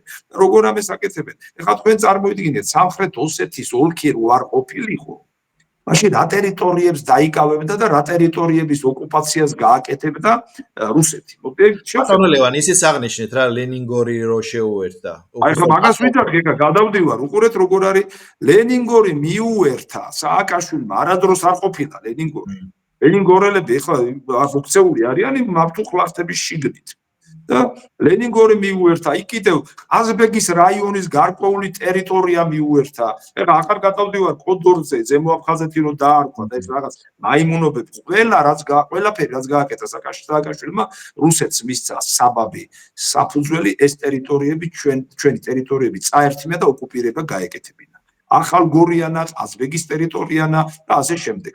და კოდორდი თავისთავად ახლა რაც ჩვენ ვთქვით. ესე იგი, სააკაშვილის მოქმედების შედეგად ჩვენ ფაქტიურად დავკარგეთ ძალიან ბევრი ისეთი ტერიტორია, რაზედაც ოსებს საერთოდ პრეტენზიაც არ ქონდათ. რაღაც ეხლა ამას პრეტენზია არ ქონდათ. არანაირ ლენინგორზე პრეტენზია, ჯავის რაიონის ნაწილზე, იქ პირდაპირ გადადის ონზე და ამბროლაურზე გადადის ზემოდან ხები და იქაც კიდე რაღაცა იმებზე. ამიტომ ეხლა რო შევხედოთ, უყურეთ, რას ვიძახე, რო არ ყოფილიყო, არ აღედგინა სააკაშვილის სამხრეთ ოსეთის ეს ავტონომიური ოლქი, რომელიც ოფიციალურად აღდგენილი იყო. ხო და აქამდე, აი რამდენიმე დღის წინამდე ის მოქმედებდა ოფიციალურად. რო არ აღედგინა, რა ტერიტორიის ოკუპაციას გააკეთებდა რუსები. მთლიანად ამას ვერ დაიკავებდნენ. დაიკავებდნენ იქა, სადაც ეთნიკურად ოსები იყვნენ განლაგებული. აი ეს იქნებოდა. მაგრამ სააკაშვილმა ადგა და ხო ეძახდა რომ რადგან ეს ტერიტორია ქვაღორღი არის ეს უსამშობლო უჯიშო ადამიანი ესე უძახდა ჩვენ საქვაღორღიც გვიყვარს და ისა რა ქვია თითქილი ქვაც გვიყვარს როცა სამშობლო არის აი ამაზე აი ესე უდგებოდა ეს ქვაღორღია რა მოხდა ხო ის რო ვერ წაიღო ის რო არ დადგა ეხლა ჩვენ ამ მივიღეთ შედეგად ეხლა ცოტა ცოტა რაღაც ემოციები შედარებები გავაკეთეთ და ეხლა უყურეთ რა მივიღეთ ჩვენ შედეგად ეხლა რო შევხედოთ დღეს ოცნების ხელისუფლება გამოვიდა პარლამენტის თავმჯდომარე პრემიერის განცხადება იყო და საკმაოდ საინტერესო განცხადება გააკეთეს რომ იქ რაიონების სტატუსი დარჩა გამოაცხადეს თვითონ იქ არის ბევრი სოფელი ქართული სოფლები და თვითონ ეს ოლქი გაუქმდა ანუ ესე იგი ჩვენთან უკვე ესეთი ოლქი არ არსებობს აი თუ კი ადრე ვამბობთ ცხინვალის რეგიონს ეხლა შეგვიძლია თქვა ცხინვალის რეგიონი თორემ მანამდე სააკაშვილის მიერ აღდგენილი ეს მოღალატეური გამყიდველური გზით აღდგენილი სამხრეთ ოსეთი უკვე გაუქმებული არის ეხლა შევხედოთ რატომ ხდება, ეხლა მოდით პატარა ანალიზი გავაკეთოთ, ხო? რატომ მოხდა ეხლა ეს? რატომ არ მოხდა შარშან? ან შემდეგ რატომ არ მოხდა? აქ უნდა გავთვალოთ ერთი რამ. ესე იგი, თუ კი შევხედავთ ჩვენ არ დამიჯდეს ერთი ტელეფონი ბოდიში ერთი წამი შეიძლება უცბად შევაერთებ რა. კი ბატონო. უცბად შევაერთებ ბოდიშს გიხდით, სწორედ თუ დაжда გაწყდება და მე თუდად წაგვივა საქმე. კი ბატონო. წამი? ხო. ესე იგი, თუ კი შევხედავთ, ესე იგი ამ სიტუაციას ესე რა გვაქვს ჩვენ? რატომ მოხდა ეხლა ამის გამოცხადება? აქ არის რამდენიმე ვარაუდი და რამდენიმე ფაქტი. მოდი ეხლა განვიხილოთ ფაქტებიც და ვარაუდებით. ამ წლების განმავლობაში მიუხედავად იმისა, რომ საქართველო არ მიუერთდა რუსეთის არც ერთ მნიშვნელოვან სანქციას, არ გამოვიდა მის საწინააღმდეგოდ, არ დაიწყო რაღაცა ქმედება, რომ მისთვის რაღაც ეგზისტენციალური საფრთხე შეექმნა და ჩვენ ამით დავზიანებულიყავით, ხომ? ყოველთვის გამოდიოდა ლავროვი, პუტინის და სხვების და ამას დადებითად აფასებდნენ. და ეს არის ჩვენს ინტერესებში პირველ რიგში, ხომ? და ყველა ველოდით იმას, რომ რაღაცას რუსეთი გააკეთებს. რაღაც ნაბიჯს გადადგამს, იმიტომ რომ ვაჭრობა და ეკონომიკა ეს ისეთი რამეა, რომელიც ერთჩვეულებრივად მიმდინარეობს და დადებითია, რა თქმა უნდა ეს. მაგრამ აი ამ კონფლიქტების მოგვარების ამბავში მოლოდინი ყოველთვის იყო, რომ იცით რა, აი რაღაც ან გზა გაიხსნება, რატომ არა, ეხლა მე თვითონაც ვამბობდი და ხელისუფლებას ვეუბნებოდი, დანიშნეთ ავტობუსი ცხინვალი ზუგდიდი თბილისი, ეს ცხინვალი გორი თბილისი, სოხუმი ზუგდიდი თბილისი ზოგი ჩამოდის კურნალობისთვის, ზოგი რაღაც და ეს პროგრამები გავაფართოვოთ და თავისუფალი გადაადგილების საშუალება მივცეთ. მე იქ შევცვალოთ ჩემი წინადადება იყო, რაც დღემდე არ გაკეთებულა, რომ იქ რო დგანან რუსი მესაზღვრეები, მესაზღვრის სტატუსით კი ნუ დადგებიან, იდგნენ როგორც პოლიციელი ან იგივე შინაგანი ჯარების სტატუსით, ეს სხვა რამეა. მესაზღვრე იმიტომ კლავს და ესვრის და იჭერს, იმიტომ რომ საზღვრის დარღვევისთვის ისინი მათ დებულებაში უწერია და ჩვენი მოქალაქე საზღვრის დარღვევისთვის თვითონ რასაც ეძახიან, რომ მოკლას, იმას დააჯილდოვებენ, იმიტომ რომ ესი არის, აი უსტავს რო ეძახიან, ხო? ანუ სტატუსი, რომელიც იქ იარაღიანი ხალხი დგას, ეს რო შეგვეცვალა, ესეც არ გაკეთებულა და აი პროექტები, ძალიან ბევრი პროექტებზე იყო საუბარი და არც ერთი ნაბიჯი არ გადადგმა. ეხლა ჩვენ მუჩავთვლით ისე რომ ეხლა ის ჟენევაში რო არაფერი არ ხდება და ის ბოდიში და აი პაკაზუხასავით არის, ხო? იმიტომ რომ იქ არის ჟენევაში დასავლეთის კონტროლის ქვეშ, რუსები არაფერს არ თმობენ, ჩვენები ჩადიან, რომ დაანახო, რომ ჩვენც არაფერს არ თმობთ და ბოლო განცხადება შარშანა წელს იყო ეს რამდენიმე თვის წინ საგარეო საქმეთა მინისტრმა ბოჭორიშვილმა, ქალბატონმა ბოჭორიშვილმა განაცხადა, რომ არანაირი დიპლომატიური ურთიერთობის აღდგენა არ იქნება, სანამ ტერიტორიული მთლიანობა არ აღდგება. ეხლა უყურე წარმოიდგინეთ, როცა ჩვენ რაღაც ლოიალური დამოკიდებულება გვაქვს, უვიზო მიმოსვლა გვაქვს, ესე იგი თვითმფრინავების ფრენა გვაქვს, დიპლომატიური ურთიერთობები არ აღდგება და რაღაც პროცესი წინ არ მიდის. ესე იგი აქ რაზეა ლაპარაკი, იცით? იმიტომ რომ აი მე ხშირად მქონია რუსებთანაც საუბარი და იქ არის ხშირად აი ესეთი თამაში. აი პოლიტიკური თამაშები რა. ხო გამოვიდა და გვეუბნებიან, მოდ იძიჭე разговаривайте с абхазами, идите разговаривайте со сицинами და რადაეთა ნაჩინაც. თქვენ რა გონიათ ეხლა რომ არ იყოს სურვილი, ნაბიჯი არ გადაიდგა? ესე რომ ღიად ამბობენ, ვისაც უნდა დაველაპარაკოთ, მე ჩუმად ეუბნებიან რომ არაფერი არ გააკეთო და იმით არ წავიდა წინა. ეს იგივე ეხლა თქვენ რო გითხრათ, იცი რა, მე საკითხი გადაგიწყვიტეთ და მიდით ეგერ იმასთან რა ქვია. ვიღაც პეტრესთან მიდი და პეტრეს ვეთქვი რომ მოვა კაც ვარი უთხარიო რა. აი ესეთი თამაშების დონეზეა. ამიტომ ეხლა მე დარწმუნებული ვარ, ეხლა ბიძინა ივანიშვილს იმხელა კონტაქტები აქვს რუსეთში, რომ ძალიან ნაწყენი უნდა იყოს შინაარსობრივად, როცა არც ერთი თემა არ დაძღვნა. ამას აქვს გარკვეული მომენტი ცხინვალში ქართული იმაში უпростоრად სოხუმში რთული სიტუაცია, მაგრამ იგივე ცხინვალში და სამხრეთ ოსეთში ეს საკითხი ბევრად მარტივად გადაწყდებოდა, განწყობა არ არის ისეთი აგრესიული რა, რო თქვა. შეიძლებოდა, მაგრამ რუსეთი არ დგამს არც ერთ ნაბიჯს. ეხლა ამ გაუქმების პირობებში რატომ ეხლა? ეხლა სოფლიოში შეიცვალა სიტუაცია. ჩვენ არა ვართ ვითარებაში, რომ ეხლა ამერიკას ვეხვეწებოდეთ დაგვიცავიო, ჯერ თუ ვერ დაგვიცავდა ეს ნატოს თემები, სუთხუილი და თამაში იყო, თავის ევროკავშირთან ერთად, უნდა ვიცოდეთ რა, და არავის თავი არ მოვატყუებინოთ. ეს თამაშებია, არავინ გვერდში არ დაგვიდგება, მაგრამ სიტუაცია შეიცვალა და სხვა მოთამაშეები გამოჩნდნენ. ჩინეთი ავიღოთ ჩინეთი. ჩინეთის გამოჩენა საქართველოს ჩინეთი ძალიან აქტიურად შევიდა შუა აზიაში, აზერბაიჯანში, ჩვენთანაც აქტიურად დაიწყო მოქმედება, სტატუსი აგვიმაღლა, სტრატეგიული პარტნიორი ვართ მათი. ეს დააკვირდით როგორ ხდება, ხო? ჩინეთთან ურთიერთობა. ჩინეთი არის ის ქვეყანა, რომელსაც რუსეთი ვერასდროს ვერ დაუპირისპირდა. განსაკუთრებით ეხლა. ტექნოლოგიურად სამხედრო პირდაპირ მიმულია. ჩინეთი რო არ იყოს, აი მაშინ მართლა იმუშავებდა სანქციები. რასაც დასავლეთი უწესებს. ეს უადრო სანქციებია, შედეგი არ მოაქვს, იმიტომ რომ ჩინეთი ამხელა საზღვარი, ნებისმიერი თემა, ნავთობი იქნება, გაზი იქნება და ტექნოლოგიური საკითხები, ყველაფერს აგვარებენ და ამას ვერავინ ვერ გააკონტროლებს რა. ჩინეთის შემოსვლა საქართველოში აქტიურად. მეორე, ეხლა არაბების შემოსვლა. თქვენ რა გონიათ არაბები რო შემოდიან, პუტინი ორი ხელით რო ართმევს ხელს, სი ძინპინი რო ესე ხვდება, ამერიკა რო ვერაფერს ვერ უშვება, იგივე გნებავთ ემირატებს და გინდა საუდებს, ხო? ვერაფერს ვერ უშვებ, მათი შემოსვლა საქართველოში ნიშნავს იმას, რომ ჩვენ დამატებითი უსაფრთხოების ელემენტი გვიჩნდება. ეხლა ამ პირობებში თუ ავიღებ, აი დღეს გზაგასაყარზე ვართ ჩვენ. და ამ გადაწყვეტილება ცოტა გლობალურ თემას უკავშირებს, არ ვიცი რამდენად კარგად აგიხსენით, უყურეთ, ჩინეთის გამოჩენა, არაბეთის გამოჩენა ნიშნავს, რომ ჩვენ იმდენად დიდ ინტეგრაციაში უნდა შევიდეთ მათთან, იმდენად გლობალურ პროექტებში გნებავთ ის 6 მილიარდიანი პროექტი, ატეხილი როა, თუ გინდათ მაგიც გავშალოთ ეგ თემა, თუ იმის ანაკლის თემა და ასე შემდეგ. ხო, უყურეთ, უკვე დგება საკითხი რა, რუსეთი ამხელა საზღვარი აქვს, ოკუპირებული ტერიტორიები, ხო? სიგნალია ჩვენ გავაუქმეთ ეს, ან დაიწყეთ რაღაცის კეთება, ან ჩვენ იმდენად სიღრმისეულ ინტეგრაციაში წავალთ, იგივე ჩინელებთან და სხვა უფრო ძლიერ ქვეყნებთან, რომ რუსეთი თავის ადგილს გავლენებს დაკარგავს და ისე დაკარგავს, რომ ვერაფერსაც ვერ იზამს, იარაღით ვერ შემოვა. თქვენ წარმოიდგინეთ, როცა ჩინეთის უდიდესი ინტერესი არის საქართველოში, ხო, ვერ გააკეთებს ვერაფერს. ეს არ არის შემთხვევა. ეხლა ამერიკა რო შემოვიდეს, იმ თუჩი ოკუპაციას გაგუკეთებს. მაგრამ ჩინეთის შემოსვლის პირობებში, მან რო ესეთი მსგავსი გადადგას ნაბიჯი, იმ ხელა პრობლემა ექნება, ესე იგი, შორეულ აღმოსავლეთში, რომ ეს მართლაც საზიანოთა ეგზისტენციალური პრობლემა იქნება იგივე იმისთვის. ამიტომ ეს გადაწყვეტილება შეიცავს ორ ძირითად მომენტს. მე ხა ფაქტები გითხარით და რა გათვლა შეიძლება იყოს აქ. ანუ ეს გარკვეულწილად ვარაუდიც არის რა, მე ამის მტკიცებულება დღეს არ არის.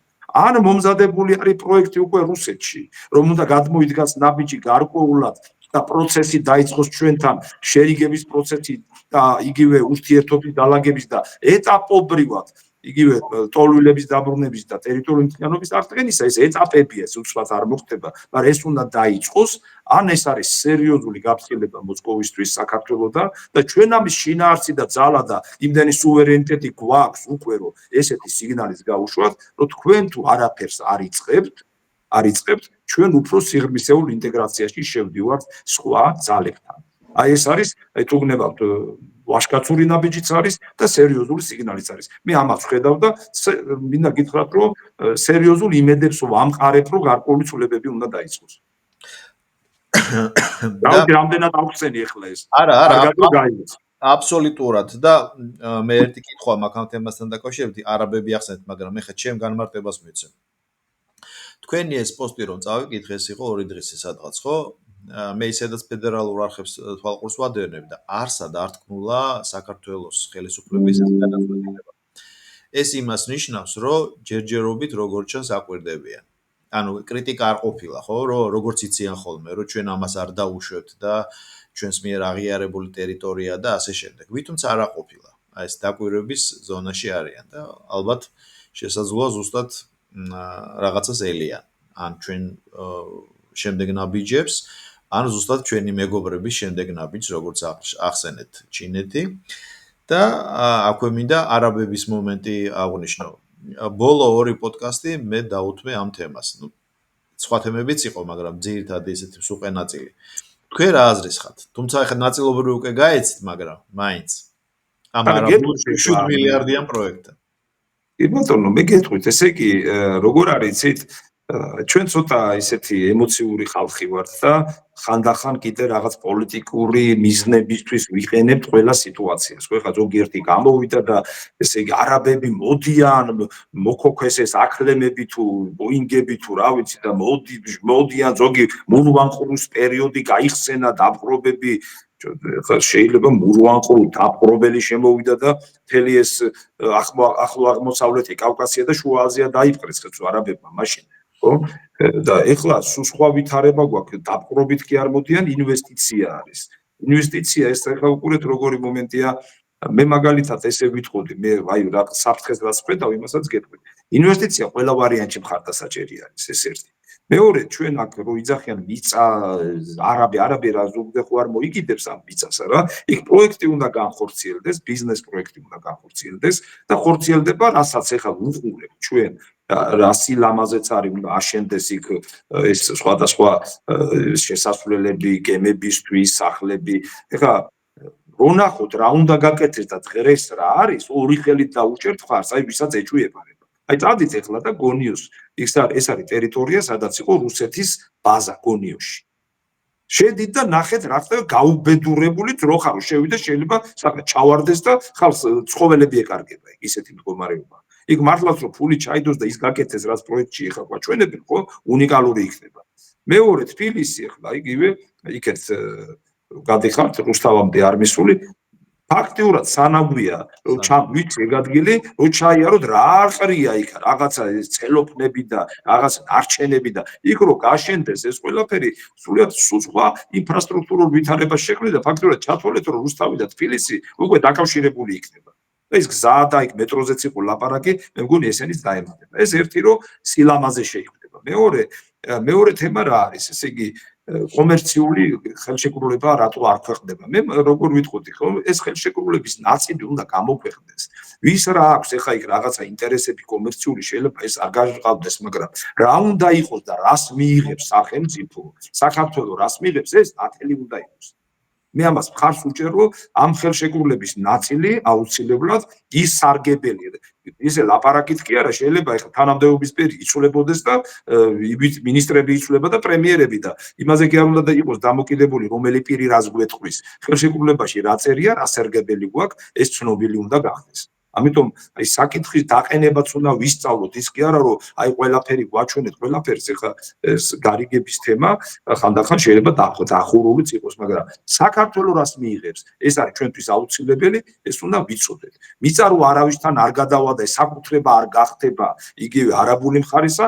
ესეც უნდა ვიცოდეთ და მე როგორც ვიცი ესე ამბობენ რომ ეს მიწავი არავის არ ეძლევა ეს არის უბრალოდ პროექტში მონაწილეობისთვის აბა სხვანაირად როგორ გაშენდება ქალაქი ხო მიწა თუ არ ჩაიდო ესა მე კიდევ მნიშვნელოვანი დეტალი ამ საკითხთან დაკავშირებით ესე იგი მე როგორ უყურებ იცით ამ ინვესტიციას მე მხარს უჭერ და არაფერი ამასი სახიფათო არ არის თუ კი იმას გავითვალისწინებთ რასაც ვამბობთ ანუ საქართველოს სარგებელი რა არის ეს უნდა იყოს ცნობილი აუცილებელი მე საერთოდ მივიღებდი ესე გავაკეთებდი რომ იყოს მიღებული კანონი სპეციალური კანონი რომელიც ეხება ყველა ინვესტორს და რაზეა საუბარი ესე იგი უამრავი სხვადასხვა ინვესტორები შემოდიან და იყო აქ საუბარი ჩინელები შემოვიდნენ და რაღაც ეხა ჩინელები კი შემოვიდნენ მაგრამ არ დაუყრიათ ჩვენი ტერიტორია ააშენეს გზები გვირაბები და მშვენიერი გზა არის და ეს მათი ბრალი არ იყო ზოგიერთი მონაკვეთი რომ არ არის დასრულებული იგივე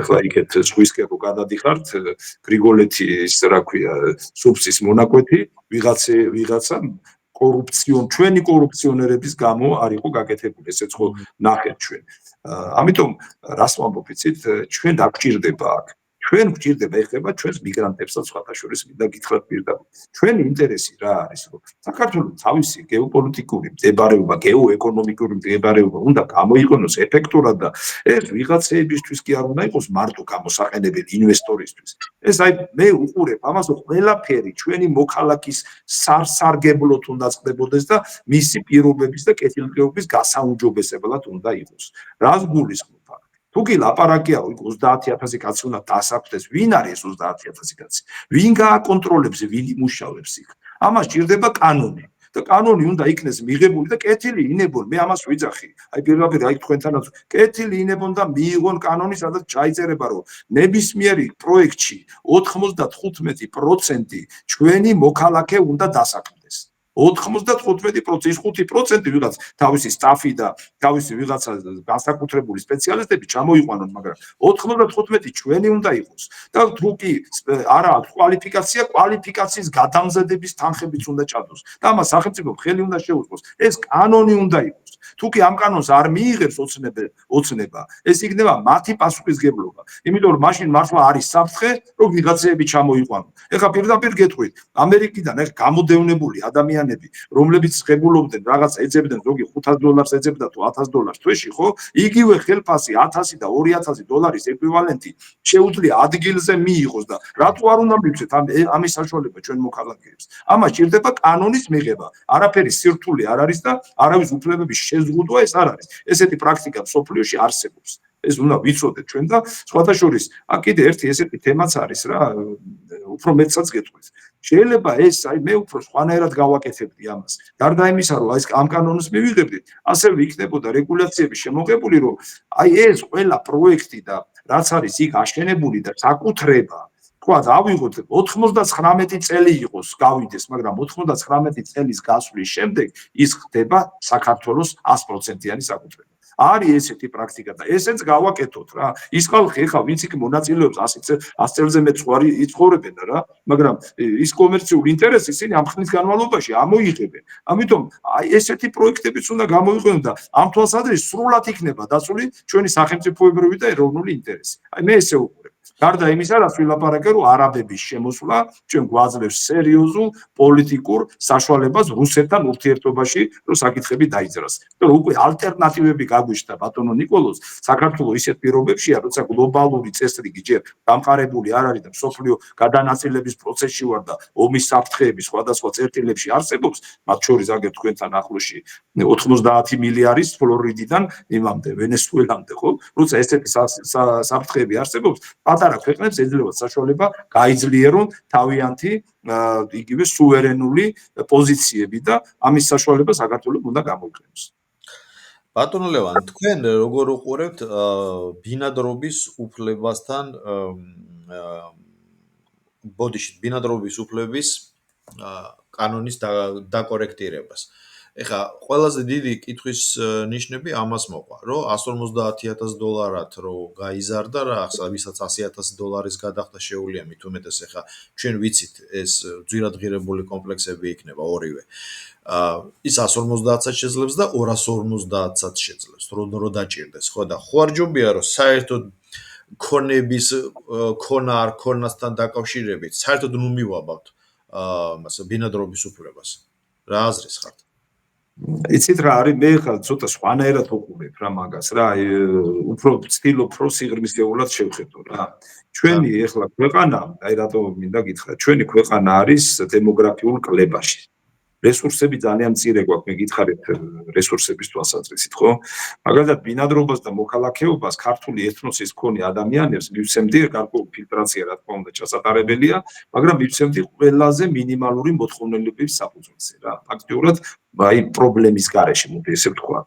ესეთი ბევრი ადამიანია, მათ შორის ფერეიდნელები ეგერ არიან, ქართულად საუბრობენ, ქართული ტრადიციები და მათ ყველაზე მეტი პრობლემები მათ აქვს და მოზამბიკიდან ჩამოსულებს კიდე ადვილად აძლევენ რა. ეხლა იმიტომ კი არა რომ მათი რაღაც დისკრიმინაცია მოახდინო, მაგრამ ჩვენი ეროვნული ინტერესები ხო გვაქვს. ჯერ მარტო ონიკაცები და ონიკაშვილები რამდენი არიან? აბა რა, მაგას ვიცახე კაცო, იქ ძალიან ბევრი ხალხია, მარტო ფერეიდანი არ არის, ირანში საერთოდ განსახლებულია, ბევრნი არიან. და როცა ვამბობ ამ დემოგრაფიულ პროგრამაზე, ესეც ერთ-ერთი რესურსია გამოსაყენებელი. ანუ ბევრ ქვეყანას აქვს ეს, ისრაელს, იმას რა ქვია, საბერძნეთს რა ვამბობთ, აბა წადით ეხლა ისრაელში, თქვენ თუ არა გაქვთ, ბებია თუ მაინც არ აყავთ, ბებიის ბებია თუ ყავთ, ბებიის ბებია თუ ყავს. ის ებრაელი და ესე იგი ამ რელიგიის მატარებელი, ხო? მიდიხართ და წერთ განცხადებას და ძალიან მარტივად ღებულობთ მოქალაქეობას. როგორ არის მიდგომა? ჩვენთან კიდე ვინც არის ქართული ეთნოსი, იმას აქვს პრობლემა. ეგ რუსეთში რამდენი ადამიანი ცხოვრობს, მოინდომეს და ვერ აიღეს. და სხვაები ღებულობენ, სააკაშვილმა ეგრეთ 15,000 თურქს მისცა, ყველაფრის გარეშე საქართველოს მოქალაქეობა, ხო? ხო ვიცით ესეთი ფაქტებიც, ამიტომ ბინადრობის თემას მე ესე ვუყურებ, რომ უნდა იყოს ისე დარეგულირებული, სადაც ჩვენი ეროვნული ინტერესი იქნება გამტკიცებული. რაც შეეხება ეხლა ფულიან მობინადრეებს, თქვენ ეს მკითხეთ, ანუ ვისაც ფული აქვს, იყიდის ბინას თუ რაღაც ასე შემდეგ. აქაც უნდა იყოს პირობა რა. ჩვენთან მაგალითად ძალიან მკაცრი მიდგომები გვაქვს ქართველობის დატვირთვასთან. რასაც ჩვენ აი ესეთ დემოგრაფიულ ვარდანაში ვიმყოფებით, ესე ცოტა უნდა გავამართლოთ. აი მაგალითად საფრანგეთში ხო? საფრანგეთში ვინც მოქალაქე გახდა, ფრანგული იცის და ფრანგულ კულტურას შეეზარდა, ყველა ფრანგად იწოდება. ამიტომ ამ თვალსაზრისით ჩვენ ის ადამიანები მარტო იმიტომ კი არა რომ ბინა იყიდეს ან 100,000 აქვთ ანგარიშზე ხო? მათ უნდა გაიარონ, ენა უნდა იცოდონ, ჩვენი კულტურა, ჩვენი ისტორია და ჩვენთან მუშაობის ტრადიციები. რომ ჩვენთან მაგალითად არ უნდა დადიოდეს ეს ჩამოფარებული ქალბატონები და ვერ გაიგებში კაცი დადის თუ ხალი დადის ხო? ესეთი რაღაცაც უნდა იყოს. ჩვენ თუ გთხოვენ ეხლა არაბეთში რომ ჩავიდნენ, ჩვენმა ქალებმა ჩადრები დაიხურა, ხო? აქ უნდა იყოს ესე რომ აქ უნდა მოიხსნა. ეს იქ თუ პატივს ვცემთ, აქაც ჩვენთან გვცემ პატივი, რომ ჩვენთან ჩვენი სადაც ჩაყვალ, იქაური კუდი დაიხურეო. აი ეს კუდის დახურვა, ეს გადატანითი მნიშვნელობით უნდა იყოს ჩამოწერილი, რომ მათ შეიძინონ ქართველობის ელემენტი ისე ძლიერად, რომ მათ მოიპოვონ, ესე იგი ეს ბინადრობის უფლება, მათ შორის იმ ადამიანებმა, რომელსაც ფული აქვს და რაღაც ქონება შეიძენენ აქ იგივე სახლების თვალსაზრისით. მე ესე შევხედავდი. ცოტა აი ნუ ვიქნებით რაღაც უაზრო ნაციონალისტები, ესე ვიტყვი. ჩვენ უნდა შევხედოთ სახელმწიფოს გაძლიერებას და არა ვთქვათ დასუსტებას. აი ეს არის. ხანდახან აი ესეთი რაღაცა დროშის ფრიალი უფრო გვავნებს, ვიდრე ჭკვიანურად გეგმაზომიერად ვიმოქმედოთ, უფრო წლებზე გათვლით და არა რაღაც დღევანდელი ვიღაცის შეკებაზე გათვლით რა. ესე ვიტყვით. ბატონ ლევან და სანამ გლობალურ პოლიტიკაზე გადავალთ, კიდე ერთი კითხვა მაქვს ზუსტად საქართველოში და მოწყობაზე და კერძოდ არაბულ პროექტს დაუკავშირებ ამას. 3,700,000 მოქალაქეა საქართველოში. ბოლო აღრიცხვით თუ არ მიშლება, ნუ პლუს მინუს. და სულ არის საუბარი, რომ ჩვენი დემოგრაფიული პრობლემა, დემოგრაფიული კრიზისი და ასე შემდეგ. ჩვენ ახლა დასრული მამაკაცები ვართ და ჩვენი ინფანტილის არ მივეკუთვნებით, რომ იმ ნაწილს, ინფანტილო ნაწილს, რომ ხვალზე დემოგრაფიული საკითხი გამოსწორდება, იმიტომ რომ შობადობა ესე არ იზრდება. და აი აქ ამერიკის ტერიტორიაზე, ევროპაში არ ვიცი, უამრავი ხალხია, რომელიც მცირეწლოვანი ბავშვით გადმოვიდა, აი მექსიკის გავლით. ბევრი ახალგაზრდაა, რომელიც ზუსტად იმ ფონდს შეადგენს გენოფონდს, რომელიც უნდა გამრავლდეს და ხომ არ იქნებოდა უპრიანი, რომ ზუსტად დაუშვათ აი მსგავს პროექტებში. ახლა ამერიკაში მიღებულია ეს თემა, როცა დიდი კომპლექსები შინდება, არის ესეთი მაგალითისთვის ვიტყვი, რომ მერვე პროგრამა ქვია ნიუ-იორკში. როცა დიდ კორპუსებში რაღაცა კვოტა დეველოპერი უთმობს ზუსტად მოქალაქეს, ადგილობრივ მცხოვრებს. და გამოვიყენოთ აი ეს მომენტი ზუსტად აი ამ ხალხის დაბრუნებისთვის. იმიტომ რომ ბავშვები ჩამოვლენ, მოზარდები ჩამოვლენ, ახალგაზრდები ჩამოვლენ, ვინც პრინციპში 10-15 წელიწადში გენოფონდის შევსება უნდა დაიწყონ. და მეორე, იმ 30,000 მუშახელში ხო შეიძლებოდა რომ დაუშვათ გაკეთებულიყო ესე რომ რაღაცა კვოტა გამოყოფილიყო, ვაკანსია, ესე დავარქვათ, სადაც იქნებოდა კვალიფიცირებული ხელოსნების მიღება. იმიტომ უამრავი ამერიკის შეერთებულ შტატებში ხალხი, რომელიც არის მაღალ კვალიფიცირებული ხელოსანი. მუშა არა, ხელოსანი.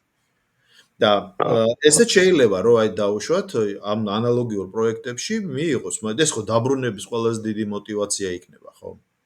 რას ფიქრობთ ამ ორ ვარიანტზე? მე ფაქტიურად ამაზე ვისაუბრე, ხო უბრალოდ კიდევ დავაკონკრეტებ თქვენ იმას, ესე იგი რაც შეეხება ორი მიმართულება, დემოგრაფიული საკითხი და დასაქმების საკითხი, საერთოდ დეველოპერ პროექტებში.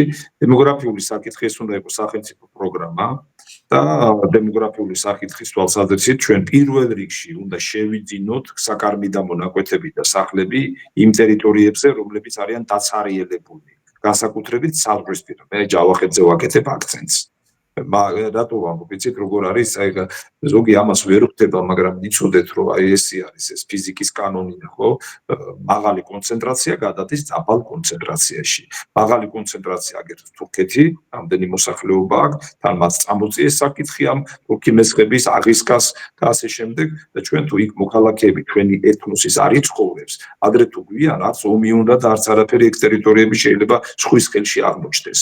შორს ვიხედები და ამიტომ ვიძახი რომ ურთულესი სიტუაცია გვაქვს დემოგრაფიული დღეს და სახელმწიფომ უნდა გადადგას ეს ნაბიჯი, რომ შეიძინოს საქარმიდამოები და სახლები და იქ მოსახლეობა ჩავასახლოს. რესურსი, ერთ-ერთი მნიშვნელოვანი რესურსი ეს არის მიგრანტები, რომლებმაც ვერაფერი ვერ შეძლეს და უკან ბრუნდებიან. მათ უნდა მიუწევთ ამის საშუალება, რომ იქ სამუშაოც ჰქონდეთ, ოჯახით შექმნან და იქ იცხოვრებენ. იქ ამის გაკეთების პრობლემა არ არის, ვიცით ეგ როგორ უნდა გაკეთდეს, ან აპრობირებული გვაქვს წალკის რაიონში. ეს ერთი მიმართულება. მეორე მიმართულება რაც ბრძანებს, ეხლა სახელმწიფო მაგალითად ტოლვილებისთვის სახლებს აშენებს უკვე ამის შესაძლებლობები არის, იცით თქვენ თბილისში გაკეთდა, ბათუმთან ახლოს გაკეთდა და ეს პროგრამა გრძელდება. ხა რამდენად ამაში მიგრანტებს ჩართავენ, ეგ ერთი საკითხია, მაგრამ მე უფრო მეც გიტყვით, რომ აი მიგრანტებს მაგალითად მე უფრო იმ პროგრამაში, დემოგრაფიულ პროგრამაში ჩართავდი და ეს იქნებოდა მათთვის ძალიან დიდი ხელშეწყობა და აი სახელმწიფო მხარდაჭერა, სერიოზული სახელმწიფო მხარდაჭერით გაკეთდება, რომ იქ დამაგრძენ და იქ იყვნენ. რაც შეეხება დასაქმებას, კონკრეტულად დასაქმებას, უყურეთ როგორ არის, მე რატო ვამბობდი კანონს. ეს არაბული პროექტი იქნება თუ სხვა პროექტი იქნება, უნდა იყოს კანონით ჩაწერილი, რომ 95% დასაქმდეს ადგილობრივი. ლოგი თუ გადასამზადებელია, გადამზადდეს, სახელმწიფომაც უნდა შეუწყოს ხელი და 95% დასაქმდეს. ამიტომ სახელმწიფო რაღაცა მონაწილეა განსაკუთრებულად ამ პროექტში, თუ გნებავთ არაბული პროექტი ავიღოთ, რასაც ვიხილავთ ეხლა, ხო? იქ პირდაპირ უნდა გამოცხადდეს, რომ ელოდებიან, მოუწოდებენ, აი რეკლამა გაუკეთეს, ჩამობრძანდეს, ზოგი მშენებლობაშია, ზოგი ავტომექანიკოსია, ზოგი აი ამდენ მშენებლობებში დადიან და ეშინიათ, რომ იქნებ არ დაიჭირონ ეხლა პოლიციამ, ადრე არ ბაიდენის დროს არ დაძდევდნენ, ეხლა დაძდევენ. თუ არ დაიჭირონ და დეპორტი არ გაუკეთებენ, მაგრამ მათ რო იცოდნენ დეპორტის გარეშე ჩამოვლენ. აი ეს რო იყო დაბევებული რო ქონდეთ, მოდი ვთქვათ, ადგილი, სადაც ნორმალური ხელფასი იქნება. ეხლა $1000 რო მიიღონ და $2000 საქართველოს პირობებში ეს არ არის ცუდი, სახკარი გაქვს, ახლობლები გყავს და თავს შეინახავ და ამერიკაში შეიძლება 5000 მიიღო და უფრო ნაკლებად გეყოს, ხო? აი შედარებისთვის ვიძახი. ამიტომ იმდენი გადასახადი და ხარჯები არის. ამიტომ აი ეს სახელმწიფოს ვალდებულება და მე ვამბობ, ყოფ ესე კანონი მისაღები, რომ დასაქმება იყოს უზრუნველყოფილი და მეორე სარეკლამო მიმართულებები, რომ აი ის ვინც ვერ ააწყო ცხოვრება, ვთქვათ, მიგრაციაში, ჩამოვიდნენ და საქართველოში დასაქმდნენ. მე აბსოლუტურად ამას ხარს ვუჭერ. ძალიან კარგი. ბატონო ლევან, ჩვენ საუბრისას არაერთხელ ვახსენეთ სამხრეთ ამერიკა, უბრალოდ ცენტრალური ამერიკა და კერძოდ ვენესუელა. და ასევე უნდა დაუბრუნდეთ თქვენ ერთ-ერთ უკანასკნელ პოსტს, სადაც ესეთ კითხვის ნიშნის ქვეშ გვაქვს თუ რას ნიშნავს ეს ამერიკის ეს კამპანია, ეს არის მორიგი მუქარა თუ შესაძლოა მართლა რამე სამხედრო ოპერაცია განხორციელდეს ვენესუელას მიმართ. ბატონო ლევან, რას ფიქრობთ? რასთან გვაქვს საქმე? ხა ჩვენ ბევრი ვისაუბრეთ და მე ეს რაღაცას გთხოვდით, მაშინ ბოლოში მინდოდა მეთქვა, რომ კარგი იქნება ჩვენი საუბარი დავყოთ რაღაც სეგმენტებად რა, იმიტომ რომ აი თემები არის ისეთი, რომელიც პირდაპირ მიბმული არ არის და ესეც დავდოთ თლიანიც და დაჭერილიც იყოს, იმიტომ რომ დაჭერილებს უფრო კარგად უყურებს ეს ვთქვათ იგივე საზოგადოება, იმიტომ რომ თელი ხა 2 საათი და 2 საათნახევარი შეიძლება ძნელი საყურებელი. აი ესე რომ დაიჭერა და თლიანიც დაიდოს ნახავენ და კარგი იქნება. ხა რაც შეეხება ამას, თუ ეს არ არის პატარა თემა, ეხლა ვენესუელაში რაც ხდება, ეს უკავშირდება მთლიანობაში, უკავშირდება ეს სოფლიოში მიმდინარე პროცესებს. ერთი რამ უნდა ვიცოდეთ, რომ ამერიკის ჰეგემონია დასრულდა. ეს ზოგს მოსწონს თუ არ მოსწონს, ფაქტია. ამერიკის ჰეგემონია რას ეყრდნობოდა? როცა იყო ორპოლუსიანი საბჭოთა კავშირი და შეერთებული შტატები, ცივი ომი მიმდინარეობდა და მაშინ აი ეს სოფლიო დაყოფილი იყო, ვინ წითლების მხარეზე იყო და ვინ თქვათ იგივე ამერიკელების თქვათ მხარეზე, ხო? ისინი ამათ კომუნისტებს ეძახდნენ, ესენი კიდე ამას იმპერიალისტებს რა, ესე იყო. კაპიტალისტ იმპერიალისტები ხო გამოვლილი გვაქვს ჩვენ ეს ამბავი. ესე იგი მე ამის შემდეგ როცა საბჭოთა კავშირი დაიშალა დამარცხდა მცირ ომში, ჰეგემონი იყო შეერთებული შტატები და მის ჰეგემონია ეხმებოდა რას? ტექნოლოგიას, დოლარს და სამხედრო ძალას. ეხლა აი ეს ავიღოთ ეხლა სამხედრო ძალას და დოლარს. ხომ თავარი რა არის? ტექნოლოგიები განთავისუფლდა და ტექნოლოგიებმა გადაინაცვლა ჩინეთში და არაფერი ისეთი რომ დღეს ადრე თუ შეზღუდვა იყო ტექნოლოგიის მოპოვება, დღეს არ არსებობს პრობლემა. პატარა საქართველოსა ჩვენ ნებისმიერი თუ გინდათ ჩიპების წარმოება თუ გაქვს ამის პური ჩიპების წარმოება წააწყო. რომელიც ძალიან რთულ ტექნოლოგიას წარმოადგენს. თუ ამის საშუალება გაქვს და შესაბამისი რესურსები. არ არის შეზღუდვა დღის ტექნოლოგიების ყიდვაზე, თუ გაქვს ფული და შესაძლებლობა. ეს მოხსნილი თემაა. მეორე საკითხი, მოდით სამხედრო ავიღოთ, ხო? სამხედრო თვალსაზრისით. ამერიკა თვით გამოფიტვაზე არის გადასული, როგორც ვიცი, რაღაც ასეულობით აქვს სამხედრო ბაზები, ზოგან ინახავს, ზოგან დიდი, ზოგან პატარა, ნატოში არის ინტეგრირებული და სოფლიოს ყოფს ესე, რომ ვინც ყიდულობს მისგან იარაღს, ის არის მისი მეგობარი, იქ დემოკრატიასაც თუ გინდა ის ხალხს ხოცავდნენ და აღჭობდნენ მაინც დემოკრატიას დაარქმევს, ანუ იარაღის მყიდველები მათთვის მეგობრები არიან, ვინც იარაღს მათგან არ ყიდულობენ, ისინი არიან მისი მოწინააღმდეგეები. ეს არის თქვათ მისი დათვირთვა, მაგრამ თუ კი ადრე წამყვანი ძალა იყო ამერიკა შეერთებული შტატები იყო თქვათ სამხედრო თვალსაზრისით, დღეს მან დაკარგა ეს. ხა ავიღოთ თუ გნებავთ რითი უსწრებს ის თქვათ იგივე რუსეთს. რუსეთი ეკონომიკურად სუსტია, მაგრამ სამხედრო თვალსაზრისით წინ გაიჭრა. ეს რუსეთი ყველაზე ძლიერი სამხედრო ძალა არის მსოფლიოში. მიუხედავად იმისა, შეიძლება რაოდენობრივად ჩინეთს და შეერთებულ შტატებს მეტი ჯარისკაცი ყავდეს. რუსეთს ყავს ისეთი იარაღი უკვე შექმნილი, რომელსაც ვერანაირი საშუალება წინააღმდეგობას ვერ გაუწევს. გნებავთ კინჟალი, გნებავთ არექნიკი, ბოლოს გამოსთილი ისა ბურევესნიკი და პოსეიდონი და ასე შემდეგ. ზებგერითი საშუალებები აქვს, რომელსაც ვერ ჩამოაგდებს. არა აქვს არავის იმის საწინააღმდეგო საშუალება, რომ ჩამოაგდოს. ანუ შეერთებულმა შტატებმა სამხედრო ჰეგემონიის სტატუსი დაკარგა და ჩინეთიც ეწევა. ბირთვული იარაღის ქობანების თვალსაზრისით, ხო, ამერიკა არ არის მოწინავე, რუსეთს უფრო მეტი აქვს. ხა ნატოსთან ერთად შეიძლება მეტი კონდეს, მაგრამ იქ პატარა განსხვავებაა. მცირე განსხვავება და ჩინეთი ეწევა კიდე, ხო? და ბირთვული ქობანების გადამტანი სარაკეტო საშუალებები რუსეთზე მაგარი და რუსეთზე ძლიერი არავის არ აქვს. ავიღოთ მერერა რომ ავიამზიდები ხავს რუსეთს იმას შეერთებულ შტატებს, ხო? რომელიც 80-იან წლებში არის გამოშვებული, მოძველებული. იმას ერთი კინჯალი რომ დაარცხას დამთავრებული ამბავია და ანუ ვერ აგდებ ამ კინჯალს. საწინააღმდეგო არ აქვს არაფერი. ეს ხო ფაქტებია. ეხლა მეორე მომენტი სამხედრო თვალსაზრისით, ხო? სამხედრო თვალსაზრისით თან კიდე კოლაბორაცია აქვს ჩინეთს და რუსეთს. ხო? და თან ჩინეთი და რუსეთი თვითონ შეერთებულმა შტატებმა ბაიდენის პოლიტიკამ დააკავშირა იმის მაგივრად, რომ რუსეთი თავის ხარჯზე გადამოიყვანა, დაუწყეს ის სანქციები, დაპირისპირებები უკრაინაში მთელი ამბები და ისინი იმდენად დაახლოვდნენ, რომ მათ ტრამპმა ეცადა ჩინეთისა და რუსეთის რაღაც ურთიერთობის გაწყვეტა და არაფერი გამოუვიდა. ეკონომიკის ხა სამხედრო ხო თქვით, ეკონომიკის თვალსაზრისით, რა მოხდა ეკონომიკის თვალსაზრისით? ყველაზე დიდი კონკურენტი რუსეთი თუ როგორც სამხედრო ძალა, ჩინეთი არის დღეს ყველაზე დიდი კონკურენტი. აი რა შეიძლება უკრას ჩინეთს მან შეერთებულმა შტატებმა. ადრე თუ ქონდა გავლენა მართლაც, ჩინეთმა იმხელა ჭკუა იხმარა და ისე გონივრულად იმუშავა, რომ ამერიკაში ექსპორტი, თავისი ექსპორტი, ხო, 12%-ზე დაიყვანა. 250 მილიარდს არ აჭარბებს ამერიკასთან ვაჭრო. ანუ მან შექმნა აფრიკაში, აზიაში, თავის ახლო მეზობლებთან და იგივე სამხრეთ ამერიკაშიც, ხო, შექმნა ისეთი საშუალებები, რომ მას იქ აქვს ბაზარი.